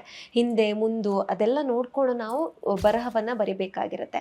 ಆ ಒಂದು ಸಂದರ್ಭದಲ್ಲಿ ನಿಮ್ಗೆ ಯಾವ್ದಾದ್ರು ಸವಾಲು ಎದುರಾಗಿದ್ಯಾ? ಹೌದು, ತುಂಬಾ ಅವ್ರ ಬಗ್ಗೆ ಅಧ್ಯಯನ ಮಾಡ್ಬೇಕು. ಸುಮ್ಮನೆ ನೋಡಿ, ಒಂದು ಉದಾಹರಣೆ ಹೇಳ್ತೀನಿ. ಪಂಡಿತ್ ಮಲ್ಲಿಕಾರ್ಜುನ ಮನ್ಸೂರ ಅವರು ಯಕ್ಷಗಾನ ಹಿನ್ನೆಲೆಯವರಂತ ಒಬ್ರು ಬರೆದಿದ್ರು. ಉತ್ತರ ಕರ್ನಾಟಕದಲ್ಲಿ ಯಕ್ಷಗಾನ ಇದೆಯಾ? ಇಲ್ಲ. ಮತ್ತೆ ನಾನು ನೋಡಿದೆ ಯಾಕೆ ಇವ್ರು ಬರೆದ್ರು ಅಂತ ಹೇಳಿದ್ರು, ಗೂಗಲಲ್ಲಿ ಅದೇ ಇದು ಮಾಡಿತು, ಸರ್ಚ್ ಮಾಡಿದಾಗ ಅವರ ವಿಕಿಪೀಡಿಯಾದಲ್ಲಿ ಯಕ್ಷಗಾನ ಹಿನ್ನೆಲೆಯವರು ಅಂತ ಇತ್ತು. ಅದನ್ನು ನೋಡ್ಕೊಂಡು ಬರೆದಿದ್ದಾರೆ ಅವರು. ನಾವು ಹೆಂಗ್ ಬರಿಬೇಕು ಅಂತ ಹೇಳಿದ್ರೆ, ಮೊದಲು ಆ ಕಲಾವಿದ ಏನು ಎತ್ತ ನೀವು ಒಂದು ನೋಟ್ ಮಾಡ್ಬೇಕು ಬರೆಯೋಕ್ಕೆ ನೋಡಿ. ನಿಮಗೆ ತುಂಬ ಟೈಮ್ ತಗೊಳುತ್ತೆ ಅದು. ಮತ್ತೆ ಅವರ ಶಿಷ್ಯವರಿಂದ ಅವ್ರ ಗುರುಗಳು ಹೆಂಗಿದ್ರು ಅಂತ ಅವ್ರ ಹತ್ರ ಕೇಳಬೇಕು. ಬೇರೆ ಬೇರೆ ಪುಸ್ತಕಗಳನ್ನ ಓದಬೇಕು. ಅದಕ್ಕೆ ತುಂಬ ಆಳವಾಗಿ ಅಧ್ಯಯನ ಬೇಕಾಗ್ತದೆ.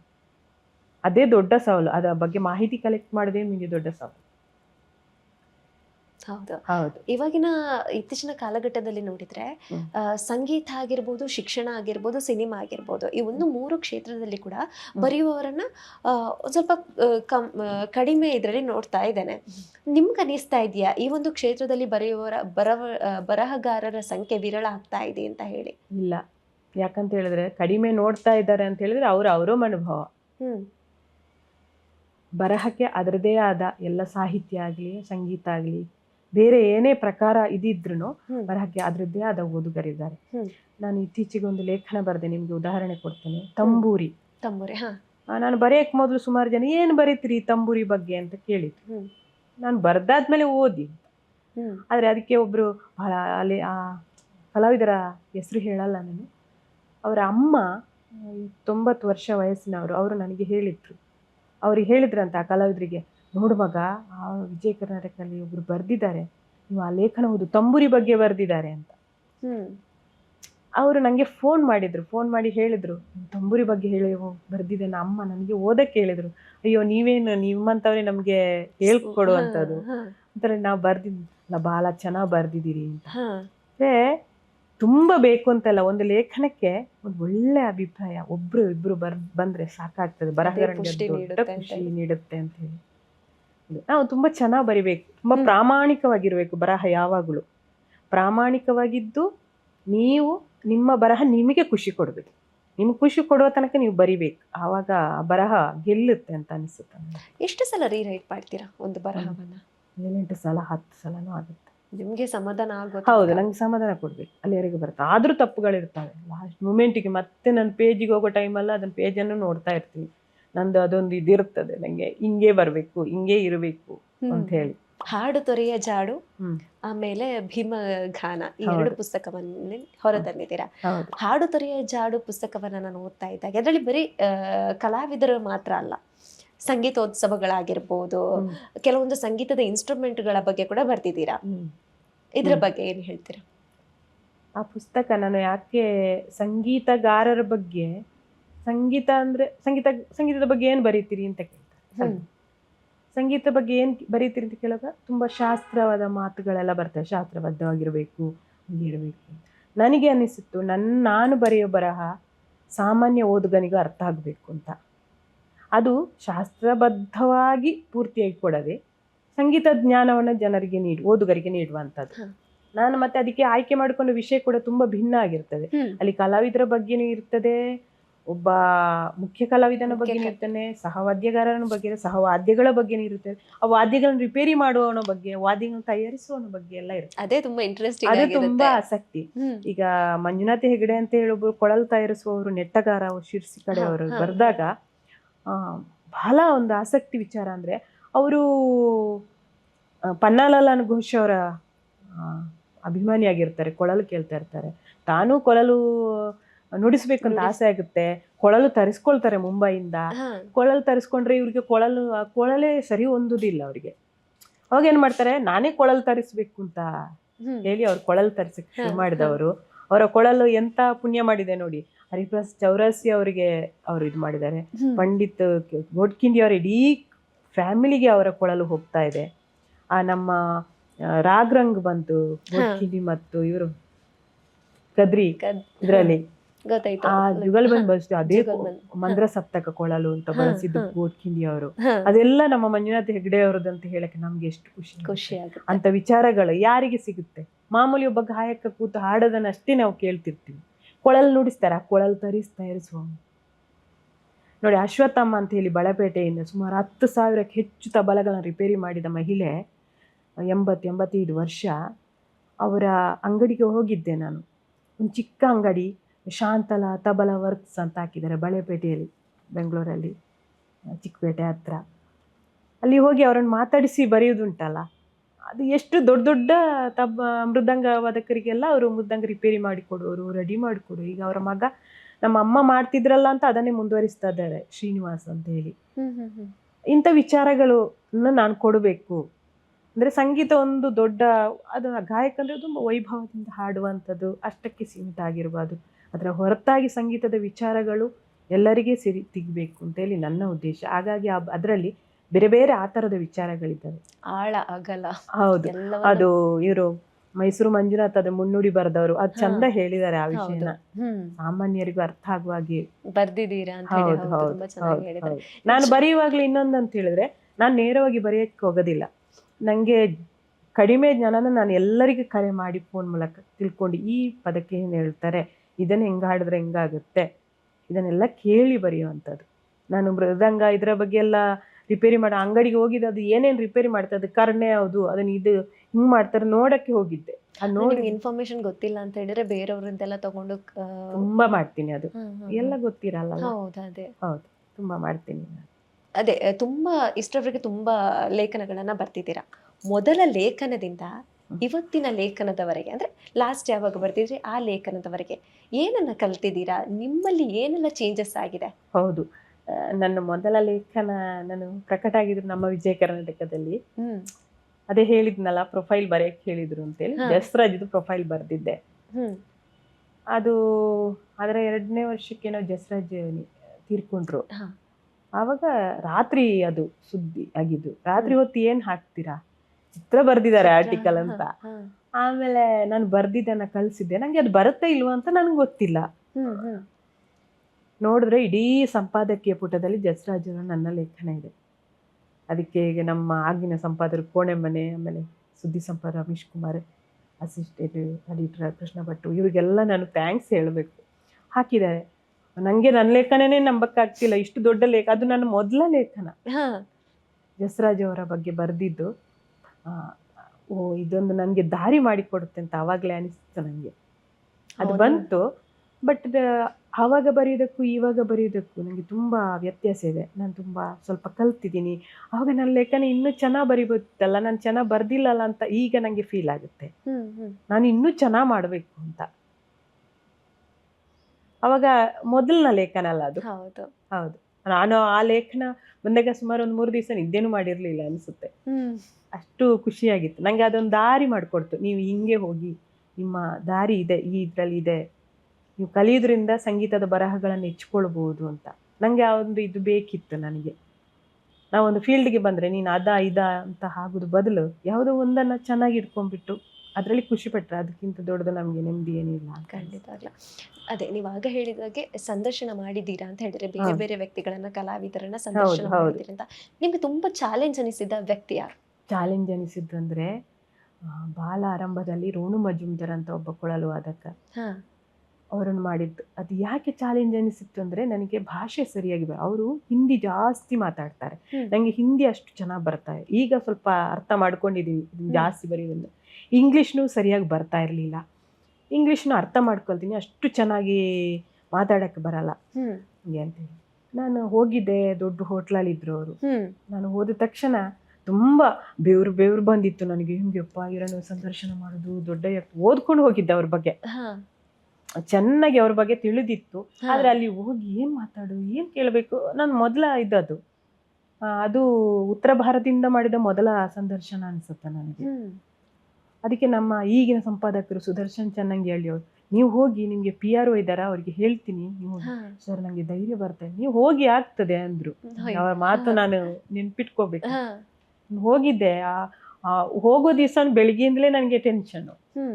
ಹೋಗಿ ಕೂತು ನಾನು ಫಸ್ಟ್ ಹೇಳಿದೆ, ನನಗೆ ಭಾಷೆ ಚೆನ್ನಾಗಿ ಬರಲ್ಲ, ನನಗೆ ಕನ್ನಡದಷ್ಟು ಬೇರೆ ಭಾಷೆಗಳು ಬರಲ್ಲ, ದಯವಿಟ್ಟು ನನಗೆ ನೀವು ಸಪೋರ್ಟ್ ಮಾಡ್ಬೇಕು, ಮಾತಾಡ್ಬೇಕು ಚೆನ್ನಾಗಿ ಅಂತ ಹೇಳಿದೆ. ಅದನ್ನು ಇಂಗ್ಲಿಷಲ್ಲೇ ಹೇಳಿದೆ. ಅಷ್ಟೊತ್ತಿಗೆ ಅವರು, ಬೇಟಾ ಸಂಗೀತಕ್ಕೆ ಭಾಷೆನೇ ಇಲ್ಲ ಅಂತ ಹೇಳಿಬಿಟ್ಟು. ರೋಣು ಮಜುಮ್ದಾರ್, ಸಂಗೀತ ಭಾಷೆನೇ ಇಲ್ಲ, ವಿಶ್ವ ಭಾಷೆ ಅಂತ. ಹೌದು, ಸಂಗೀತಕ್ಕೆ ಯಾವ ಭಾಷೆನೇ ಇಲ್ಲ, ನಿನಗೆ ಸಂಗೀತದ ಬಗ್ಗೆ ಜ್ಞಾನ ಇದೆ, ನೀನು ಸಂಗೀತನ ಪ್ರೀತಿ ಮಾಡ್ತೀಯ ಅಂದರೆ ನಾನು ಮಾತಾಡಿದ್ದು ನಿನಗೆ ಅರ್ಥ ಆಗುತ್ತೆ ಅಂತ ಹೇಳಿದ್ರು. ನನಗೆ ಆ ಒಂದು ಮಾತು ಇವತ್ತಿಗೆ ನೆನ್ಪಿಟ್ಕೊಳ್ತೀನಿ. ನನಗೆ ತುಂಬ ಧೈರ್ಯ ಬಂತದು, ತುಂಬ ಚೆನ್ನಾಗಿ ಮಾತಾಡಿಸಿದೆ. ಆಮೇಲೆ ಎಲ್ಲ ನನ್ನ ಬೇರೆ ಬೇರೆ ಭಾಷೆಯ ಇವರನ್ನ ತುಂಬ ಮಾತಾಡಿಸಿದ್ದೀನಿ. ಪ್ರತಿಯೊಬ್ಬರಿಗೂ ಜೀವನದಲ್ಲಿ ಟರ್ನಿಂಗ್ ಪಾಯಿಂಟ್ ಅಂತ ಬರುತ್ತೆ. ನಿಮ್ಮಲ್ಲಿ ಯಾವಾಗ ಆ ಟರ್ನಿಂಗ್ ಪಾಯಿಂಟ್ ಆಯ್ತು? ನಾನು ಮದುವೆ ಅಂತಲೇ ಅನ್ಕೊಂಡಿದ್ದೀನಿ. ಮದುವೆ? ಹೌದು, ಅಲ್ಲಿಂದಲೇ. ಹೌದು, ನಾನು ಅಲ್ಲಿವರೆಗೊಂದು ಸಿನಿಮಾ ನೋಡಿ ಥಿಯೇಟರ್ಗೆ ಹೋದವಳಲ್ಲ, ಯಾವುದು ಹೊರಗಡಿನ ಜಗತ್ತಿಗೆ ತುಂಬ ತೆರೆದುಕೊಂಡಿಲ್ಲ. ಅಂದರೆ ನಮಗೆ ಆ ಅವಕಾಶ ಇರಲಿಲ್ಲ, ತುಂಬ ಹಳ್ಳಿಯಲ್ಲಿ ಬೆಳೆದಿದ್ದಲ್ಲ. ಹೌದು ಹೌದು. ಇವರು ನನಗೆ ಒಳ್ಳೊಳ್ಳೆ ಸಿನಿಮಾನ ತೋರಿಸೋರು, ನಮ್ಮ ಮನೆಯವರು ಸಿನಿಮಾ ತೋರಿಸಿ ಒಂದು ಫೋಲ್ಡರ್ಗೆ ಹಾಕಿ, ನಿನಗೆ ಇಂಥದ್ದೇ ಸಿನಿಮಾ ನೋಡು, ಇದು ನಿನಗೆ ಇಷ್ಟ ಆಗ್ತದೆ ಅಂತ ಹೇಳಿ. ನನಗೆ ಟಾಮ್ ಹ್ಯಾಂಕ್ಸದು ಸುಮಾರು ಮೂವೀಸ್ ಅವ್ರು ತೋರಿಸಿದ್ದಾರೆ, ರಾಜ್ಕುಮಾರ್ದು ಅಷ್ಟು ಕ್ಯಾಸೆಟ್ಗಳನ್ನು ತಂದು ಹಾಕಿ ತೋರಿಸಿದ್ದಾರೆ. ನಾನು ಅದೆಲ್ಲ ನಮ್ಮ ಮನೇಲಿ TV ಇರಲಿಲ್ಲ ಅಲ್ಲ. ಅದೇ ನಿಮಗೆ ಸಿನಿಮಾ ಬರವಣಿಗೆ ಪೂರಕವಾಯ್ತಾ? ಸಿನಿಮಾದಲ್ಲಿ ಒಂದಷ್ಟು ಬರವಣಿಗೆ ನಾನು ಬರೀತಾ ಇದ್ದೆ, ಈಗಲೂ ಬರೀತೀನಿ. ಇವಾಗ ಜಾಸ್ತಿ ಸಂಗೀತ ಆಗಿದೆ, ಅದು ಬರೀತೀನಿ, ನಾನು ಟೈಮ್ ಸಿಕ್ಕ ಬರೀತೀನಿ, ಸಿನಿಮಾನು ನೋಡ್ತೀನಿ. ತುಂಬಾ ರಾಜ್ಕುಮಾರ್ದ ಅಷ್ಟು ಮೂವೀಸ್ ನಂಗೆ ಕ್ಯಾಸೆಟ್ ತಂದು ತೋರಿಸಿದ್ದಾರೆ, ಅದನ್ನೆಲ್ಲ ನೋಡಿ ಅದೊಂದು ಟರ್ನಿಂಗ್ ನಂಗೆ ಲೈಫಲ್ಲಿ ಅಂತ ಅನ್ಸುತ್ತೆ. ಮದುವೆ ಅಂದ್ರೆ ಯಾವುದೇ ಹೆಣ್ಣು ಮಗಳಿಗೆ ಮದುವೆ ಅನ್ನೋದು ಒಂಥರ ಬಂಧನ ಆಗ್ಬಾರ್ದು. ಅವಳ ಪ್ರತಿಭೆ ಏನಿದೆ, ಅವಳ ಅಭಿರುಚಿ ಏನಿದೆ, ಅದಕ್ಕೆ ಸಪೋರ್ಟ್ ಮಾಡ್ಬೇಕು. ಆ ಸಪೋರ್ಟ್ ನಂಗೆ ಚೆನ್ನಾಗಿ ಸಿಕ್ಕಿದೆ ಅಂತ ಅನ್ಕೊಂಡಿದ್ದೆ.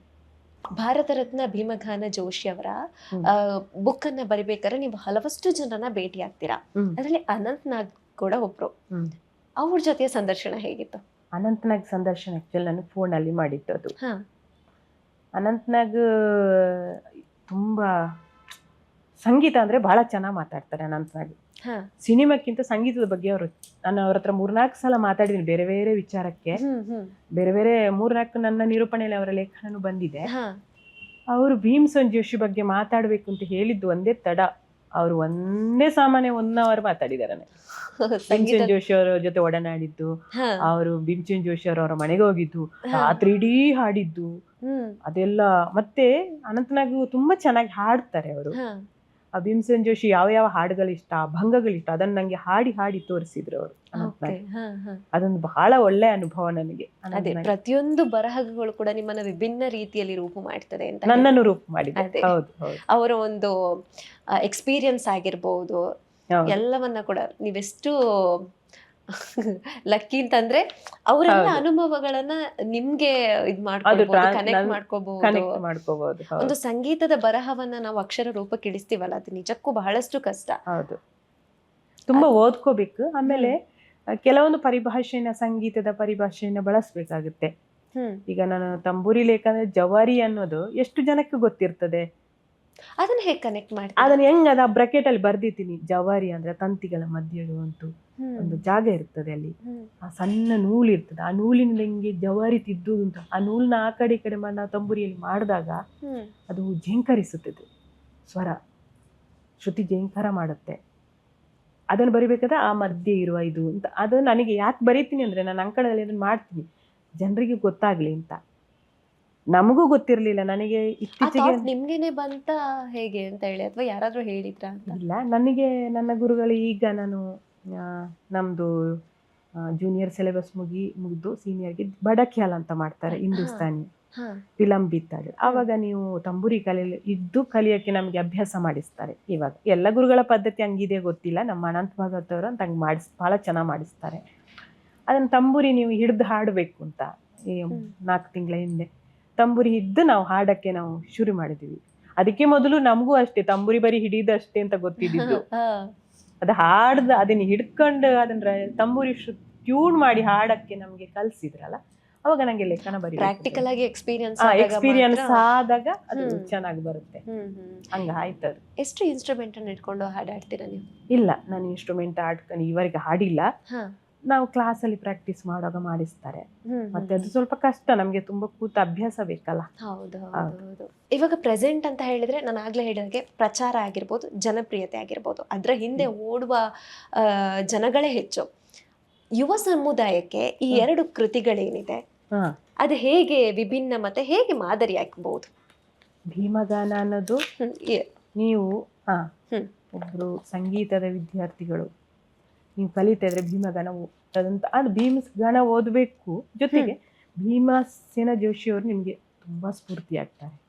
ಅವರ ಕಲಿಕೆ ಹಸಿವಾಗಿತ್ತು. ಅವರು ಹೆಂಗೆ ರಿಯಾಜ್ ಮಾಡ್ತಿದ್ರು, ರಿಯಾಜ್ ಅಂದ್ರೆ ಅಭ್ಯಾಸ ಮಾಡೋದು, ಹಿಂಗೆ ರಿಯಾಜ್ ಮಾಡ್ತಿದ್ರು. ಅದರಲ್ಲಿ ನಾನು ಬರ್ದಿದ್ದೇನೆ. ಅವರು ಗದಗದಿಂದ ಪುಣೆಗೆ ಹೋಗ್ತಾರೆ, ಅವರ ಗೆಳೆಯರ ಮನೆಗೆ. ಅಲ್ಲಿ ಪ್ರಾಕ್ಟೀಸ್ ಮಾಡ್ತಾ ಇರ್ತಾರೆ. ಹೋಗುವಾಗ ಅವರಿಗೆ ಅಭ್ಯಾಸ ಮಾಡ್ಬೇಕು, ರಿಯಾಜ್ಗೆ ಜಾಗ ಇಲ್ಲ. 12 ಜನ ಇರ್ತಾರೆ ಅವರ ಗೆಳೆಯರು. 6 ಜನ ಹಗಲು ಕೆಲಸ, 6 ಜನ ರಾತ್ರಿ ಕೆಲಸ. ರಾತ್ರಿ ಕೆಲಸ ಮಾಡಿದವರು ಹಗಲು ಮಲಗುತ್ತಾರೆ, ಹಗಲು ಮಾಡಿದವರು ರಾತ್ರಿ ಮಲಗ್ತಾರೆ. ಇವ್ರು ಎಲ್ಲಿ ರಿಯಾಜ್ ಮಾಡ್ತಾರೆ? ಅಭ್ಯಾಸ ಮಾಡಕ್ ಆಗಲ್ಲ ಅಲ್ವಾ? ಅವ್ರು ನಿದ್ದೆ ಮಾಡ್ತಾ ಇರ್ತಾರೆ. ಅವಾಗ ಅವರು ಹೋಗಿ ಬಾತ್ರೂಮ್ ಅಲ್ಲಿ ರಿಯಾಜ್ ಮಾಡ್ತಾರೆ. ಅವಾಗ ಅವರ ಮನೆ ಓನರ್ ಕೇಳ್ತಾರೆ, ನೀ ಏನೋ ಸ್ವರ ಬರ್ತಾ ಇತ್ತಾರ, ಯಾರು ಹಾಡ್ತಾರೆ? ಅವಾಗ ಗೊತ್ತಾಗಿದ್ದು ಭೀಮಸೇನ್ ಜೋಶಿ ಬಾತ್ರೂಮ್ ಅಲ್ಲಿ ಹೋಗಿ ಅಭ್ಯಾಸ ಮಾಡ್ತಾರೆ. ಯಾರೋ ಬಾತ್ರೂಮ್ ಸ್ನಾನ ಬಂದ್ರೆ ಆಮೇಲೆ ಹೊರಗೆ ಬರ್ತಿದ್ರ ಅಂತ ಒಂದು ಆ ಕಠಿಣ ಪರಿಶ್ರಮ ಇದೆ ಅಲ್ಲ. ಆಮೇಲೆ ಅವರು ಪಾಪ ಕೋಲ್ಕತ್ತಾಗ ಹೋಗಿ ಸನ್ಯಾಲ್ ಅಂತ ಒಬ್ಬರ ಮನೆಯಲ್ಲಿ, ಮ್ಯೂಸಿಕ್ ಡೈರೆಕ್ಟರ್ ಮನೆಯಲ್ಲಿ ರಾತ್ರಿ ಹಗಳಿದ್ದು ಅವ್ರೇನೋ ಸಂಗೀತ ಹೇಳ್ಕೊಡ್ತಾರೆ ಅಂತ ಕೇಳಿದಾಗ ಅವರಿಗೆ ಟೈಮ್ ಇರೋದಿಲ್ಲ. ಗಿಡಕ್ಕೆ ನೀರು ಹಾಕುವ ಕೆಲಸ ಮಾಡ್ತಾ ಇರ್ತಾರೆ. ಅದು ಯಾವ ತರ ಅವ್ರ ಪರಿಶ್ರಮ ಹಾಕಿರ್ಬೇಕು. ಆಮೇಲೆ ಸವಾಯಿ ಗಂಧರ್ವರವರ ಗುರುಗಳು, ಸವಾಯಿ ಗಂಧರ್ವರ ಜೊತೆ ಕಲಿಯೋಗ್ಲೂ ಅಷ್ಟೇ. ಅವರ ಮನೆಯಲ್ಲಿ ಅವರ ಮನೆ ಕೆಲಸ ಎಲ್ಲ ಮಾಡ್ಕೊಂಡು, ಅವಾಗೆಲ್ಲ ದುಡ್ಡು ಕೊಡಕ್ಕಿಲ್ಲ ಅಲ್ಲ, ಮನೆ ಕೆಲಸ ಮಾಡ್ಕೊಂಡು ಸಂಗೀತ ಕಲಿಯುವಂಥದ್ದು. ಇವರು ಗಂಗೂಬಾಯಿ ಹಾನಗಲ್ ಮತ್ತು ಭೀಮಸೇನ್ ಜೋಶಿ ಜೊತೆಗೆ ಕಲಿತಾ ಇರ್ತಾರೆ. ಅವಾಗ ಇವರು ಭೀಮಸೇನ್ ಜೋಶಿ ಅವ್ರ ಗುರುಗಳ ಮನೆಗೆ ನೀರು ಎತ್ಕೊಂಡು ಬರುವಾಗ ಬಾವಿಯಿಂದ ದೊಡ್ಡ ಬಿಂದಿಗೆಯಲ್ಲಿ ತರ್ತಿದ್ರ. ಯಾಕೆ ತರ್ತೀನಿ, ನೀನು ಇಷ್ಟು ಕಷ್ಟಪಡ್ತೀಯ ಅಂತ ಭೀಮಾ ಅಂತ ಕೇಳ್ತಾರೆ ಗಂಗೂಬಾಯಿ. ಇಲ್ಲ, ದೊಡ್ಡ ಬಿಂದಿಗೆಯಲ್ಲಿ ನೀರು ತುತ್ತಂದ್ರೆ ಜಾಸ್ತಿ ನೀರು ಬರುತ್ತಲ್ಲ, ಅವಾಗ 2 ಸಲ ಹೋಗೋದು ತಪ್ಪುತ್ತೆ. ನಾನು ಆ ಟೈಮ್ನ ರಿಯಾಜ್ಗೆ ಪಡ್ಕೊಳ್ಬೋದು. ಆ ಹಸಿವನ್ನ ನಮ್ಗೆ ತಿಳ್ಕೊಬೇಕಲ್ಲ, ಕಲಿಯುವ ನಾವು ತಿಳ್ಕೊಳ್ಳಬೇಕು. ಹಾಗಾಗಿ ಅಂತ ಸುಮಾರು ಘಟನೆ ಇದೆ ಭೀಮಸೇನ್ ಜೋಶಿ ಅವರು. ನೀವು ಖಂಡಿತ ಓದ್ಬೋದು ಅಂತ ಅನಿಸುತ್ತೆ. ನಿಜವಾಗ್ಲೂ ಇಂಥ ಒಂದು ಕೃತಿಗಳೇ ಅಲ್ವಾ ಒಂದು ಒಳ್ಳೆಯ ಸಂಗೀತಕಾರರನ್ನ ರೂಪ ಮಾಡ್ಕೊಳ್ಳೋದು. ಹೌದು. ಇನ್ನು ಹಾಡು ತೊರೆಯ ಜಾಡು ಅದರ ಬಗ್ಗೆ, ಅದರಲ್ಲಿ ವಿಭಿನ್ನವಾಗಿರುವಂಥದ್ದು. ನಿಮಗೆ ಸಂಗೀತದ ಬಗ್ಗೆ ಚಿಲ್ಲಾ ಅಂದ್ರೆ ಎಷ್ಟು ಜನರಿಗೆ ಗೊತ್ತಿದೆಯೋ ಗೊತ್ತಿಲ್ಲ. ಚಿಲ್ಲಾ ರಿಯಾಜ್ ಬಗ್ಗೆ ಬರ್ದಿದ್ದೀನಿ. ಚಿಲ್ಲಾ ಅಂತ ಹೇಳಿದ್ರೆ 41 ದಿವಸ ಕಂಟಿನ್ಯೂಸ್ ಆಗಿ ಅಭ್ಯಾಸ ಮಾಡುವಂಥದ್ದು. ನಮ್ಮ ಇಲ್ಲಿ ದಕ್ಷಿಣ ಭಾರತದಲ್ಲಿ ಅಷ್ಟೊಂದು ಪ್ರಚಾರ ಇಲ್ಲ. ಉತ್ತರ ಭಾರತ ಕಡೆ ಬಹುತೇಕ ಕಲಾವಿದರು ಅದನ್ನು ಮಾಡ್ತಾರೆ. ನಿರಂತರವಾಗಿ ಸಂಗೀತದ ಕಾರ್ಯದಲ್ಲಿ ನೀವು ತೊಡಗಿಕೊಳ್ಳುವಂಥದ್ದು. ಊಟ ತಿಂಡಿ ನಿದ್ದೆ ಇದೆ ಬಿಟ್ರೆ ಉಳಿದ ಅಷ್ಟು ದಿನ ನೀವು ಸಂಗೀತ ಇದನ್ನು ಮಾಡುವಂಥದ್ದು. ತುಂಬಾ ಕಠಿಣ ರೀತಿಯಲ್ಲಿ ಅದು ಪ್ರಾಕ್ಟೀಸ್ ಮಾಡಬೇಕು. ಅದಕ್ಕೆ ಆ ಥರ ಪದ್ಧತಿ. ಅದನ್ನೇ ನಮ್ಮಲ್ಲಿ ಉಸ್ತಾದ್ ಫಯಾಜ್ ಖಾನ್ ಮಾಡಿದ್ದಾರೆ, ಸಾರಂಗಿ ವಾದಕರು. ಆಮೇಲೆ ಉಸ್ಮಾನ್ ಖಾನ್ ಅಂತ ಹೇಳಿ ನಮ್ಮ ಬಾಲೆಖಾನ್ ಅವರ ಅಣ್ಣನ ತಮ್ಮನಾಗಿ ಇದ್ದಾರೆ. ಅವರು ಬಾಂಬೆಲಿ, ಅವರನ್ನು ಮಾತಾಡಿಸಿದ್ದೀನಿ ನಾನು. ಅವ್ರು ಫ್ರಾನ್ಸ್ಗೆ ಹೋಗಿ ಎಲ್ಲ ಮಾಡಿದ್ದಾರೆ. ಫಯಾಜ್ ಖಾನ್ ಋಷಿಕೇಶದಲ್ಲಿ ಮಾಡಿದ್ದಾರೆ, ಧಾರವಾಡದಲ್ಲಿ 2 ಕಡೆ ಕಾಳಮ್ಮನ ಗುಡಿಯಲ್ಲಿ ಮಾಡಿದ್ದಾರೆ, ಹನುಮನ ಗುಡಿಯಲ್ಲಿ ಮಾಡಿದ್ದಾರೆ. ಆಮೇಲೆ ಜಾಕಿರ್ ಹುಸೇನ್ ಮಾಡಿದ್ದಾರೆ. ಜಾಕಿರ್ ಹುಸೇನ್ ನೋಡಿ 15 ವರ್ಷಕ್ಕೆ ರಿಯಾಜ್ ಮಾಡಿದ್ರಂತೆ, ಅದು ಚಿಲ್ಲಾ ಮಾಡಿದ್ರಂತೆ. ಅವರು 15ನೇ ವರ್ಷಕ್ಕೆ ಮಾಡೋಗರ ಅಪ್ಪ ಅಲ್ಲಾರಕ್ಕ ಇಲ್ಲಿ ಇದ್ದಿರೋದಿಲ್ಲ, ಅವರು ವಿದೇಶದಲ್ಲಿ ಕಾರ್ಯಕ್ರಮಕ್ಕೆ ಹೋಗಿರ್ತಾರೆ. ಅಪ್ಪಂಗೆ ಗೊತ್ತಾಗದಂಗೆ ಮಾಡ್ತಾರೆ. ಅವರ ಬುಕ್ಕಲ್ಲಿ ಹೇಳ್ಕೊಡ್ತಾರೆ ಅದನ್ನು.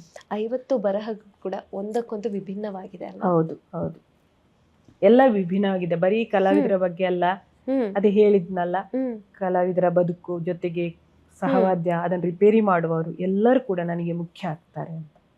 ಸಂಗೀತ ಅನ್ನೋದು ಒಬ್ಬ ಕಲಾವಿದ ಅಂತ ಹಾಡುವವರು ಮಾತ್ರ ಅಲ್ಲ, ಸುತ್ತಮುತ್ತ ಇದ್ದವರು ಸಹವಾದ್ಯಗಾರರು ಇಂಪಾರ್ಟೆಂಟ್. ಸಹವಾದ್ಯ ಇಲ್ಲದೆ ಹಾಡಕ್ಕ ಖಂಡಿತವಾಗ್ಲೂ ಅದೆಲ್ಲವನ್ನು ಒಂದುಗೂಡಿಸಿರೋ ಸಂಗೀತ. ಸುಮಾರು ಜನ ಸಂಗೀತಗಾರ ಅಂದ್ರೆ ಬರೀ ಗಾಯಕರು ಅಂತ ಅನ್ಕೊಂಡ, ಅದಲ್ಲ. ಎಲ್ಲರೂ ಅದರಲ್ಲಿ ಮುಖ್ಯ ಆಗ್ತಾರೆ. ಒಂದಿದ್ರೆ ಒಂದಿರೋದಿಲ್ಲ, ಎಲ್ಲದಕ್ಕೂ ಎಲ್ಲಾನು ಬೇಕು, ಹಾಗಾದ್ರೇನೆ ಅದು ಸಂಗೀತ. ಈಗ ನೀವು ಸಂಗೀತದ ಕೃಷಿ ಕೂಡ ಮಾಡಿದ್ದೀರಾ, ಶಿಕ್ಷಣದ ಕುರಿತ ಲೇಖನಗಳನ್ನ ಕೂಡ ಬರೀತೀರಾ, ಸಿನಿಮಾದು ಕೂಡ ಲೇಖನಗಳನ್ನ ಬರೀತೀರಾ. ಸಿನಿಮಾ ಶಿಕ್ಷಣ ತುಂಬಾ ಇಲ್ಲ, ಶಿಕ್ಷಣ ನಾನು ಕೆಲಸ ಮಾಡೋ ಇದರಿಂದ ಒಂದು ವರದಿಗಾರಿಕೆ ಮಟ್ಟಕ್ಕೆ ಅಷ್ಟೇ ಇದೆ. ಒಂದಕ್ಕೊಂದು ಇನ್ಫ್ಲುಯೆನ್ಸ್ ಆಗಲ್ವಾ? ಇನ್ಫ್ಲುಯೆನ್ಸ್ ಹೆಂಗೆ ಅಂತ ಹೇಳಿದ್ರೆ, ಬೇರೆ ಎಲ್ಲ ಮಾಡಕ್ಕೆ ನಿಮ್ಗೆ ಸಂಗೀತ ತುಂಬಾ ನೆಮ್ಮದಿ ಕೊಡ್ತದೆ, ಮನಸ್ಸಿಗೆ ಆತ್ಮವಿಶ್ವಾಸ ಕೊಡುತ್ತೆ. ನಿಮ್ಮ ಹತ್ರ ಏನೋ ಇದೆ, ನೀನು ಹೊಸ್ದಾಗಿ ಮಾಡಬಲ್ಲಿರಿ ಅಂತ. ಹಾಗಾಗಿ ಅಂತ ಒಂದು ಫೀಲ್ ನನಗೇನಿತ್ತು, ಅದು ಬೇರೆ ಕೆಲಸಗಳನ್ನ ಸುಲಭ ಮಾಡಿಸಿ. ಅಂದ್ರೆ ಬೇರೆ ಬರಹಗಳಿಂದ ಸಾಹಿತ್ಯ ಹೇಗೆ ವಿಭಿನ್ನ, ಮತ್ತೆ ಅದಕ್ಕೇನಾದ್ರು ಇತಿಮಿತಿಗಳಿದ್ಯಾ? ಇತಿಮಿತಿ ಅಂತ ಎಲ್ಲ ಬರೀದಕ್ಕೂ ನೀವು ಸಾಹಿತ್ಯ ಓದ್ಕೋಬೇಕು, ಒಂದಷ್ಟು ಓದ್ಬೇಕು. ನಮ್ಮ ಕನ್ನಡ ಸಾಹಿತ್ಯನ ಚೆನ್ನಾಗಿ ಓದ್ಕೊಂಡ್ರೆ ನಿಮಗೂ ಸಂಗೀತ ಬರೆಯೋಕ್ಕೂ ಸುಲಭ ಆಗುತ್ತೆ. ನಿಮ್ಗೆ ಪದಗಳು ಬೇಕಲ್ಲಿ, ಎಲ್ಲಿಂದ ನಿಮ್ಗೆ ಹೊಳೆಯುತ್ತವೆ. ಸಾಮಾನ್ಯ ಬರವಣಿಗೆಗಿಂತ ಸಂಗೀತದಲ್ಲಿ ಹೌದು, ಅದರದ್ದು ಮತ್ತೆ ಅದರ ಪರಿಭಾಷೆ ಕೆಲವೊಂದು ಇರ್ತದೆ, ಇಂಥದೇ ಬಳಸ್ಬೇಕು ಅಂತ. ಅವಾಗ ಅದನ್ನ ಬರೆದ್ರೆ ಒಳ್ಳೇದು. ಆಮೇಲೆ ತುಂಬಾ ಶಾಸ್ತ್ರಬದ್ಧವಾಗಿ ಯಾವುದನ್ನು ಬರೆಯಕ್ಕೆ ಹೋಗ್ಬಾರ್ದು ಸಂಗೀತದಲ್ಲಿ. ಯಾಕೆ ಸಾಮಾನ್ಯ ಜನರಿಗೆ ಅದು ಅರ್ಥ ಆಗಲ್ಲ. ಸಾಮಾನ್ಯ ಜನರಿಗೆ ಅರ್ಥ ಆಗೋ ರೀತಿಯಲ್ಲಿ ನೀವು ಬರೀಬೇಕು. ಪತ್ರಕರ್ತೆಯಾಗಿದ್ದೆ ನಿಮಗೆ ಇದಕ್ಕೆಲ್ಲ ಒಂದು ಪ್ಲಸ್ ಪಾಯಿಂಟ್ ಆಯ್ತು. ಹೌದು ಹೌದು ಹೌದು ಹೌದು, ಖಂಡಿತ. ಪತ್ರಕರ್ತೆಯಿಂದ ಬರವಣಿಗೆ, ಸಂಗೀತ ಎಲ್ಲದಕ್ಕೂ ಕನೆಕ್ಟ್. ಹೌದು ಹೌದು, ಯಾರೇ ಆದ್ರೆ ಅಷ್ಟೇ ಒಂದು ವೃತ್ತಿಯಲ್ಲಿ ನಿರ್ದಿಷ್ಟವಾದ ಒಂದು ಕ್ಷೇತ್ರವನ್ನು ಆರಿಸ್ಕೊಂಡ್ರೆ ಒಳ್ಳೇದು. ಎಲ್ಲದಕ್ಕೂ ಕಾಲಿಡುವ ಬದಲು ಅದು ನಮ್ಮ ಮಕ್ಕಳಿಗೂ ಅನ್ವಯ ಆಗುತ್ತೆ. ನೀವು ಅದನ್ನು ಕಲಿ ಇದನ್ನು ಕಲಿ ಅಂತ 100 ಕಲಿಕೆಗಳನ್ನು ಹಚ್ಚುವ ಬದಲು ಯಾವ್ದೋ ಒಂದ್ರಲ್ಲಿ ಚಂದ ಮಾಡು ಮಗ ಅಂತ ಹೇಳಿದ್ರೆ ಸೈನ್ಸ್ ಅನ್ನ ಮಾಡ್ಕೊಂಡು ಹೋಗಿದ್ರೆ ನಿಜವಾಗ್ಲೂ ಇಷ್ಟೆಲ್ಲ ಆಗ್ತಿತ್ತೋ ಇಲ್ವೋ ಗೊತ್ತಿಲ್ಲ, ಬಟ್ ನಂಗೆ ಸೈನ್ಸ್ ಇಷ್ಟನೇ ಇರ್ಲಿಲ್ಲ. ಹೌದು, ಅಲ್ಲಿಂದ ನಿಮ್ಮ ಒಂದು ಜರ್ನಿಯನ್ನ ಬದಲಾವಣೆ ಮಾಡಿದ್ದಕ್ಕೆ ಇಷ್ಟೆಲ್ಲ ಸಾಧ್ಯ ಆಯ್ತು ಅಂತ ಅನಿಸ್ತಿದೆ. ಹೌದು, ಎಲ್ಲದಕ್ಕೊಂದು ಕಾಲ ನೋಡಿ. ಕಾಲ, ಹೌದು. ಅದು ನಂಗೆ ಯಾವ್ದು ಗಾಡ್ ಫಾದರ್ ಇಲ್ಲ, ಸರಿಯಾಗಿ ಗೈಡ್ ಮಾಡುವವರಿಲ್ಲ. ಸಂಗೀತ ಅಂದ್ರೆ ಅದನ್ನು ಕ್ಲಾಸ್ ಕಲಿಸ್ಬೇಕು ಹೋಗ್ಬೇಕು ಅಂತ ಹೇಳುವವರಿಲ್ಲ. ಆಮೇಲೆ ಈಗೆಲ್ಲ ಎಷ್ಟೊಂದು ನಿಮ್ಮ ಗುರಿಗಳ ಬಗ್ಗೆ ನಮ್ಮ ಮಕ್ಕಳಿಗೆಲ್ಲ ಕೊಡ್ತೀವಲ್ಲ, ನೀನು IAS ಆಗ್ಬೋದು, ಅದು ಆಗ್ಬೋದು, ಹಾಗೆ ಹೇಳೋರು ಯಾವ್ದಿಲ್ಲ. ಮತ್ತೆ ಎಕ್ಸ್ಟ್ರಾ ಕರಿಕ್ಯುಲರ್ ಆಕ್ಟಿವಿಟೀಸ್ ಕೂಡ ಇವಾಗ ಬಹಳಷ್ಟು ತುಂಬಾ ಇದೆ. ಅವಾಗ ಏನೂ ಇಲ್ಲ ನಮ್ಗೆ. ಯಾವುದೇ ಕಲೆ, ಡಿಗ್ರಿ ಅಂದ್ರೆ ಆರ್ಟ್ಸ್ ಓದುದು, ಸೈನ್ಸ್ ಓದುದು, ಕಾಮರ್ಸ್ ಓದಿ, ಇಷ್ಟೇ ಇದ್ದಿದ್ದಲ್ಲ. ನಂಗೆ ಈಗ ಅನಿಸ್ತದೆ, ನಮ್ಗೆ ಯಾರು ಒಂದು ಹಿಂಗೆ ಹೋಗುಂತ ಅವಾಗ ಹೇಳ್ತಾರೆ, ಏನೋ ಮಾಡ್ತಿದ್ದೆ ಇನ್ನ ಅಂತ. ಇಲ್ಲ, ಯಾವುದೇ ಬದಲಾವಣೆಗಾಗಿರ್ಬೋದು, ನಡೆದು ಬಂದ ದಾರಿಯೇ ಒಂದು ತುಂಬಾ ಹೆಲ್ಪ್ ಆಗಿದೆ. ನಂಗೆ ಖುಷಿ ಕೊಡ್ತದೆ. ನಂಗೆ ಇನ್ನ ಸಾಧನೆ ಮಾಡ್ಬೇಕು ಸಂಗೀತದಲ್ಲಿ, ಇನ್ನೇನಾದ್ರೂ ಬರಹಕ್ಕೆ ಸಂಬಂಧ ಮಾಡ್ಬೇಕು ಅಂತ ಇದೆ, ಮನಸ್ಸಲ್ಲಿ ಮಾಡ್ತೀನಿ. ಮುಂದೆ ಒಂದಷ್ಟು ಮಾಡ್ಬೇಕು ಇದಕ್ಕೆ ಸಂಬಂಧಪಟ್ಟಂತೆ ಪುಸ್ತಕ, ಸಂಗೀತದ ಮೇಲೆನೆ. ಹೌದು ಹೌದು ಹೌದು ಹೌದು, ನಮ್ಮ ಅದರಲ್ಲಿ ಕರ್ನಾಟಕದ ಸಂಗೀತ, ಕರ್ನಾಟಕ ನೆಲದ ಸಂಗೀತದ ಬಗ್ಗೆ ನಂಗೆ ಇನ್ನಷ್ಟು ಒಂದಷ್ಟು ಸಂಶೋಧನಾ ಗ್ರಹ ಅಂತ ಬರೀಬೇಕು ಅಂತ ಇದ್ದೀನಿ. ಮಾನಸಿಕವಾಗಿ ರೆಡಿ ಆಗ್ತಾ ಇದ್ದೀನಿ. ಆಗ್ಲೇ ಹೇಳಿದಾಗೆ ಸಾಹಿತ್ಯವನ್ನ ಬರಿಬೇಕಾದ್ರೆ, ಯಾವುದೇ ಸಾಹಿತ್ಯವನ್ನ ಬರಿಬೇಕಾದ್ರೆ ಪ್ಲೇಸಸ್ ವಿಸಿಟ್ ಅನ್ನೋದು ತುಂಬಾ ಇಂಪಾರ್ಟೆಂಟ್ ಆಗಿರುತ್ತೆ. ಅದು ಕೊಡೋ ಫೀಲೇ ಬೇರೆ. ಹೌದು. ಕರ್ನಾಟಕ ಬಿಟ್ಟು ಬೇರೆ ಎಲ್ಲಾದ್ರೂ ಹೋಗಿದ್ದೀರಾ? ಇಲ್ಲ, ನಾನು ಈವರೆಗೆ ಆ ಥರ ಮಾಡಲಿಲ್ಲ. ಮುಂದಿನ ದಿನಗಳು ಮಾಡಬೇಕು. ನನಗೆ ಪುಣೆ, ಗ್ವಾಲಿಯರ್ ಒಂದು ಸಂಗೀತ ಮ್ಯೂಸಿಕಲ್ ಟ್ರಿಪ್ ಅಂತ ಮಾಡಬೇಕು ಅಂತ ಆಸೆ ಇದೆ. ಪುಣೆಯಲ್ಲೆಲ್ಲ ತುಂಬಾ ಸಂಗೀತ ಮಾಡಬೇಕು. ಹೌದು, ಇಲ್ಲಿ ಎಲ್ಲ ಹೋಗಿ ಬಂದೆ, ಕುಂದಗೋಳ, ಧಾರವಾಡ ಎಲ್ಲ ಒಂದಷ್ಟು ನೋಡ್ಕೊಂಡು ಬಂದಿದ್ದೀನಿ. ಇನ್ನಷ್ಟು ನೋಡಕ್ಕಿದೆ. ಹೌದು, ನೋಡಿ ಬಂದ್ಮೇಲೆ ನನ್ನ ಇದು ಆ ಕಲಿಕೆ ಇದಿದೆ ಅಂತ ಜ್ಞಾನದ ಮಟ್ಟ ಒಂದು ಹಂತಕ್ಕೆ ಏರುತ್ತದೆ ಸಹಜವಾಗಿ. ಅದಕ್ಕೆ ನಿಮಗೆ ಯಾವುದೇ ಬರಹ ಬರಬೇಕು ಎಕ್ಸ್ಪೀರಿಯನ್ಸ್ ಮಾಡಿ ಬರೆದ್ರೆ ಅದು ಬೇರೆನೇ ಇದು. ಹೌದು ಹೌದು, ಅನುಭವದ ಹೊರತಾಗಿ ಬೇರೆ ಏನು ಇಲ್ಲ. ಹೌದು ಹೌದು ಹೌದು. ಯುವ ಜನತೆಗೆ ನೀವೇನ್ ಹೇಳಕ್ ಇಷ್ಟಪಡ್ತೀರಾ? ಮೀನ್ಸ್ ಒಬ್ಬ ಯುವ ಬರಹಗಾರ ಬೇರೆಯವರ ಪುಸ್ತಕಗಳನ್ನ ಓದಿದಾಗ ಅವನ ಹಲವಷ್ಟು ಎಕ್ಸ್ಪೀರಿಯನ್ಸ್ ಗಳನ್ನ ಗಳಿಸ್ಬೋದು. ಅವ್ರಿಗೆ ಏನ್ ಹೇಳಕ್ ಇಷ್ಟಪಡ್ತೀರಾ ನೀವು? ಈಗಿನ ಯುವ ಜನರು ಏನು ಹೇಳಿದ್ರು ಕೇಳಲ್ಲ. ಆದ್ರೆ ನಾನು ಒಂದು ಹೇಳೋದೇನಂತಂದ್ರೆ, ನೀವು ಬರಹಗಾರರಾಗ್ತೀರಿ ಅಂದ್ರೆ ಸಾಕಷ್ಟು ಓದಿ, ಅದು ಓದ್ಬೇಕು. ಅದು ಓದುವುದು ಮಾತ್ರ ಅಲ್ಲ, ಹೊಸದು ತಿಳ್ಕೋಬೇಕು. ಜೊತೆಗೆ ನಾನೇನು ಅದರಿಂದ ಪಡ್ಕೊಂಡೆ ಅನ್ನೋದು ನನಗೆ ನಾನು ಯಾವುದೇ ಓದುದಾದ್ರೆ ಯಾರನ್ನೂ ಮಾತಾಡಿಸಿದ್ರು ನಾನು ಪಡ್ಕೋಬೇಕು ಅದನ್ನು. ಅದು ಸ್ವಾರ್ಥ ಅಲ್ಲ, ನಮ್ಮ ಜ್ಞಾನವನ್ನು ನಾನು ಹೆಚ್ಚಿಸ್ಕೋಬೇಕು ಅನ್ನೋದು ಒಂದು ಆಸೆ, ಅದೊಂದು ಇರ್ಬೇಕು. ಯಾರಿಗೂ ಬರಹಗಾರರಲ್ಲಿ ನಾನೇನೋ ಬರೀತೀನಿ ಅವ್ರು ಪ್ರಕಟ ಮಾಡ್ತಾರೆ ಸೇಲ್ ಆಗುತ್ತೆ ಅನ್ನೋದು ಅದು ಬೇರೆ, ಬರಿಬಾರ್ದು. ನಿಮಗೆ ಖುಷಿ ಕೊಡ್ಬೇಕು, ನಿಮ್ಮ ಬರವಣಿಗೆ ನಿಮಗೆ ಖುಷಿ ಕೊಡ್ಬೇಕು, ಆಮೇಲೆ ಹೊರಗಡೆ ಅದು ನಿಜ. ಇಲ್ಲ ನಮ್ಗೆ ಯಾವ ಬರವಣಿಗೆ ನಮ್ಮ ಬರವಣಿಗೆ ಖುಷಿ ಬರವಣಿಗೆ ಅಂತಲ್ಲ, ಒಂದು ಹಾಡಿದ್ರು ನಿಮ್ಗೆ ನೀವು ಖುಷಿ ಕೊಡ್ಬೇಕು, ನೀವು ಒಂದು ಡ್ಯಾನ್ಸ್ ಮಾಡ್ತಿರ್ ಕಲೆಯಲ್ಲಿ ತೊಡಗಿಸ್ಕೊಂಡಿದ್ರು ಅದು ನಿಮಗೆ ಖುಷಿ ಕೊಡ್ಬೇಕು. ನಿಮಗೆ ಖುಷಿ ಕೊಟ್ಟ ಇದು ಬರಹ ಆಗ್ಲಿ ಕಲೆ ಆಗ್ಲಿ ಅದು ಬೇರೆಯವರಿಗೆ ಖುಷಿ ಕೊಡ್ಬೋದು ಅಂತ ನಂಬಿಕೆ ನಾನು. ಖಂಡಿತ. ಪತ್ರಕರ್ತರಾಗಬೇಕು ಅನ್ನೋರಿಗೆ ಏನ್ ಹೇಳ್ತೀರಾ? ಈಗ ಎಷ್ಟು ಜನ ಪತ್ರಕರ್ತರ ಆಗ್ತಾರೆ ಅಂತ ನನಗಿಲ್ಲ, ಆದರೆ ನಾವು ಬರೆಯುವಾಗ ನಮಗೊಂದು ನಾವು ಪತ್ರಕರ್ತರಾಗಬೇಕು, ನಮ್ಗೆ ಅಟ್ಲೀಸ್ಟ್ ಲೆಟರ್ ಟು ದ ಎಡಿಟರಲ್ಲಿ ಆದರೂ ನಮ್ಮ ಲೇಖನಗಳು ಬರಲಿ ಅಂತ ಇತ್ತು. ಈಗಿನವ್ರು ಬರೆಯೋದೇ ಇಲ್ಲ, ಅವರಿಗೆ ಬರವಣಿಗೆ ಏನು ಅಂತಲೇ ಗೊತ್ತಿರಲ್ಲ, ಆದರೂ ಜಾಬ್ ಬೇಕು ಪತ್ರಕರ್ತರಾಗಬೇಕು ಅಂತ ಅನ್ಕೋತಾರೆ. ಅದು ಕಷ್ಟ. ಸ್ವಲ್ಪ ಆ ಬರವಣಿಗೆ ಜ್ಞಾನ ಬೇಕು, ಒಂದು ಬರಹ ಚಂದ ಕಾಣಿಸ್ಬೇಕು. ಒಂದು ವರದಿ ಕೊಟ್ಟರೆ ಅದನ್ನು ವರದಿ ಹೆಂಗಿರುತ್ತೆ ಅದು ಚೆನ್ನಾಗಿ ಕಾಣಿಸ್ಬೇಕು, ಜನರಿಗೆ ಅದು ಓದಾಗ ಅರ್ಥ ಆಗಬೇಕು. ಈಗಿನವ್ರು ಬರೆಯೋ ಕೆಲವು ವಾಕ್ಯಗಳೇ ಬರೆಯೋಕ್ಕೆ ಬರೋದಿಲ್ಲ. ಚಂದ ಕನ್ನಡ ಕಲೀರಿ, ನೀವು ಕನ್ನಡ ಬರ್ತಾಗ ಚೆನ್ನಾಗಿ ಕನ್ನಡ, ಇಂಗ್ಲೀಷ್ ಆದರೆ ಇಂಗ್ಲೀಷ್ ಕಲೀರಿ, ಓದ್ಕೊಳ್ಳಿ, ಚೆನ್ನಾಗಿ ಓದಿ. ನಿಮಗೆ ಓದು ನಿಮಗೆ ಬರವಣಿಗೆ ಕಳಿಸುತ್ತೆ, ಖುಷಿ ಕೊಡುತ್ತೆ. ನಿಮ್ಗೆ ಯಾವುದೋ ನಿಮ್ಮ ಸಮಯ ವ್ಯರ್ಥ ಆಗುತ್ತೆ, ನಮಗೇನೋ ಮನಸ್ಸಿಗೆ ಒಂಥರ ಆಗುತ್ತೆ, ಈ ಸಮಯನ ಹೆಂಗೆ ನಾನು ಪಾಸ್ ಮಾಡೋದು ಗೊತ್ತಾಗ್ತಿಲ್ಲ ಅಂತ ಹೇಳೋದಕ್ಕೆ ನಿಮಗೆ ಆ ಟೈಮ್ ಅಲ್ಲಿ ಸ್ಪೆಂಡ್ ಆಗುತ್ತೆ.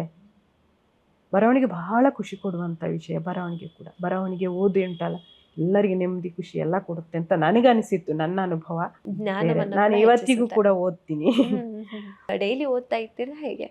ಹೌದು, ನಾನು ಸಂಜೆ ಒಂದು ಅರ್ಧ ಗಂಟೆ ನನ್ನ ಸಂಗೀತಕ್ಕೆ ಇಟ್ಕೊತೀನಿ, ಆಮೇಲೆ ರಾತ್ರಿ ಒಂದಷ್ಟು ಹೊತ್ತು ನನ್ನ ಮಗಳು ನಾವು ಎಲ್ಲರೂ ಸ್ವಲ್ಪ ಓದ್ತೀವಿ ಚೆನ್ನಾಗಿ. ಅದಕ್ಕೊಂದು ಪುಟ್ಟ ಲೈಬ್ರರಿ ಮಾಡ್ಕೊಂಡಿದ್ದೀನಿ. ಲೈಬ್ರರಿಗೆಲ್ಲ ಹೋಗ್ತಾ ಇರ್ತಾರೆ? ನಮ್ಮ ಲೈಬ್ರರಿ, ಬೇರೆ ಲೈಬ್ರರಿಗೂ ನಾವು ಬೇಕಾದ ಪುಸ್ತಕ ನಾವು ಲೈಬ್ರರಿ ಮಾಡ್ಕೊಂಡಿದೀವಿ, ಓದ್ತೀವಿ ನಾವು.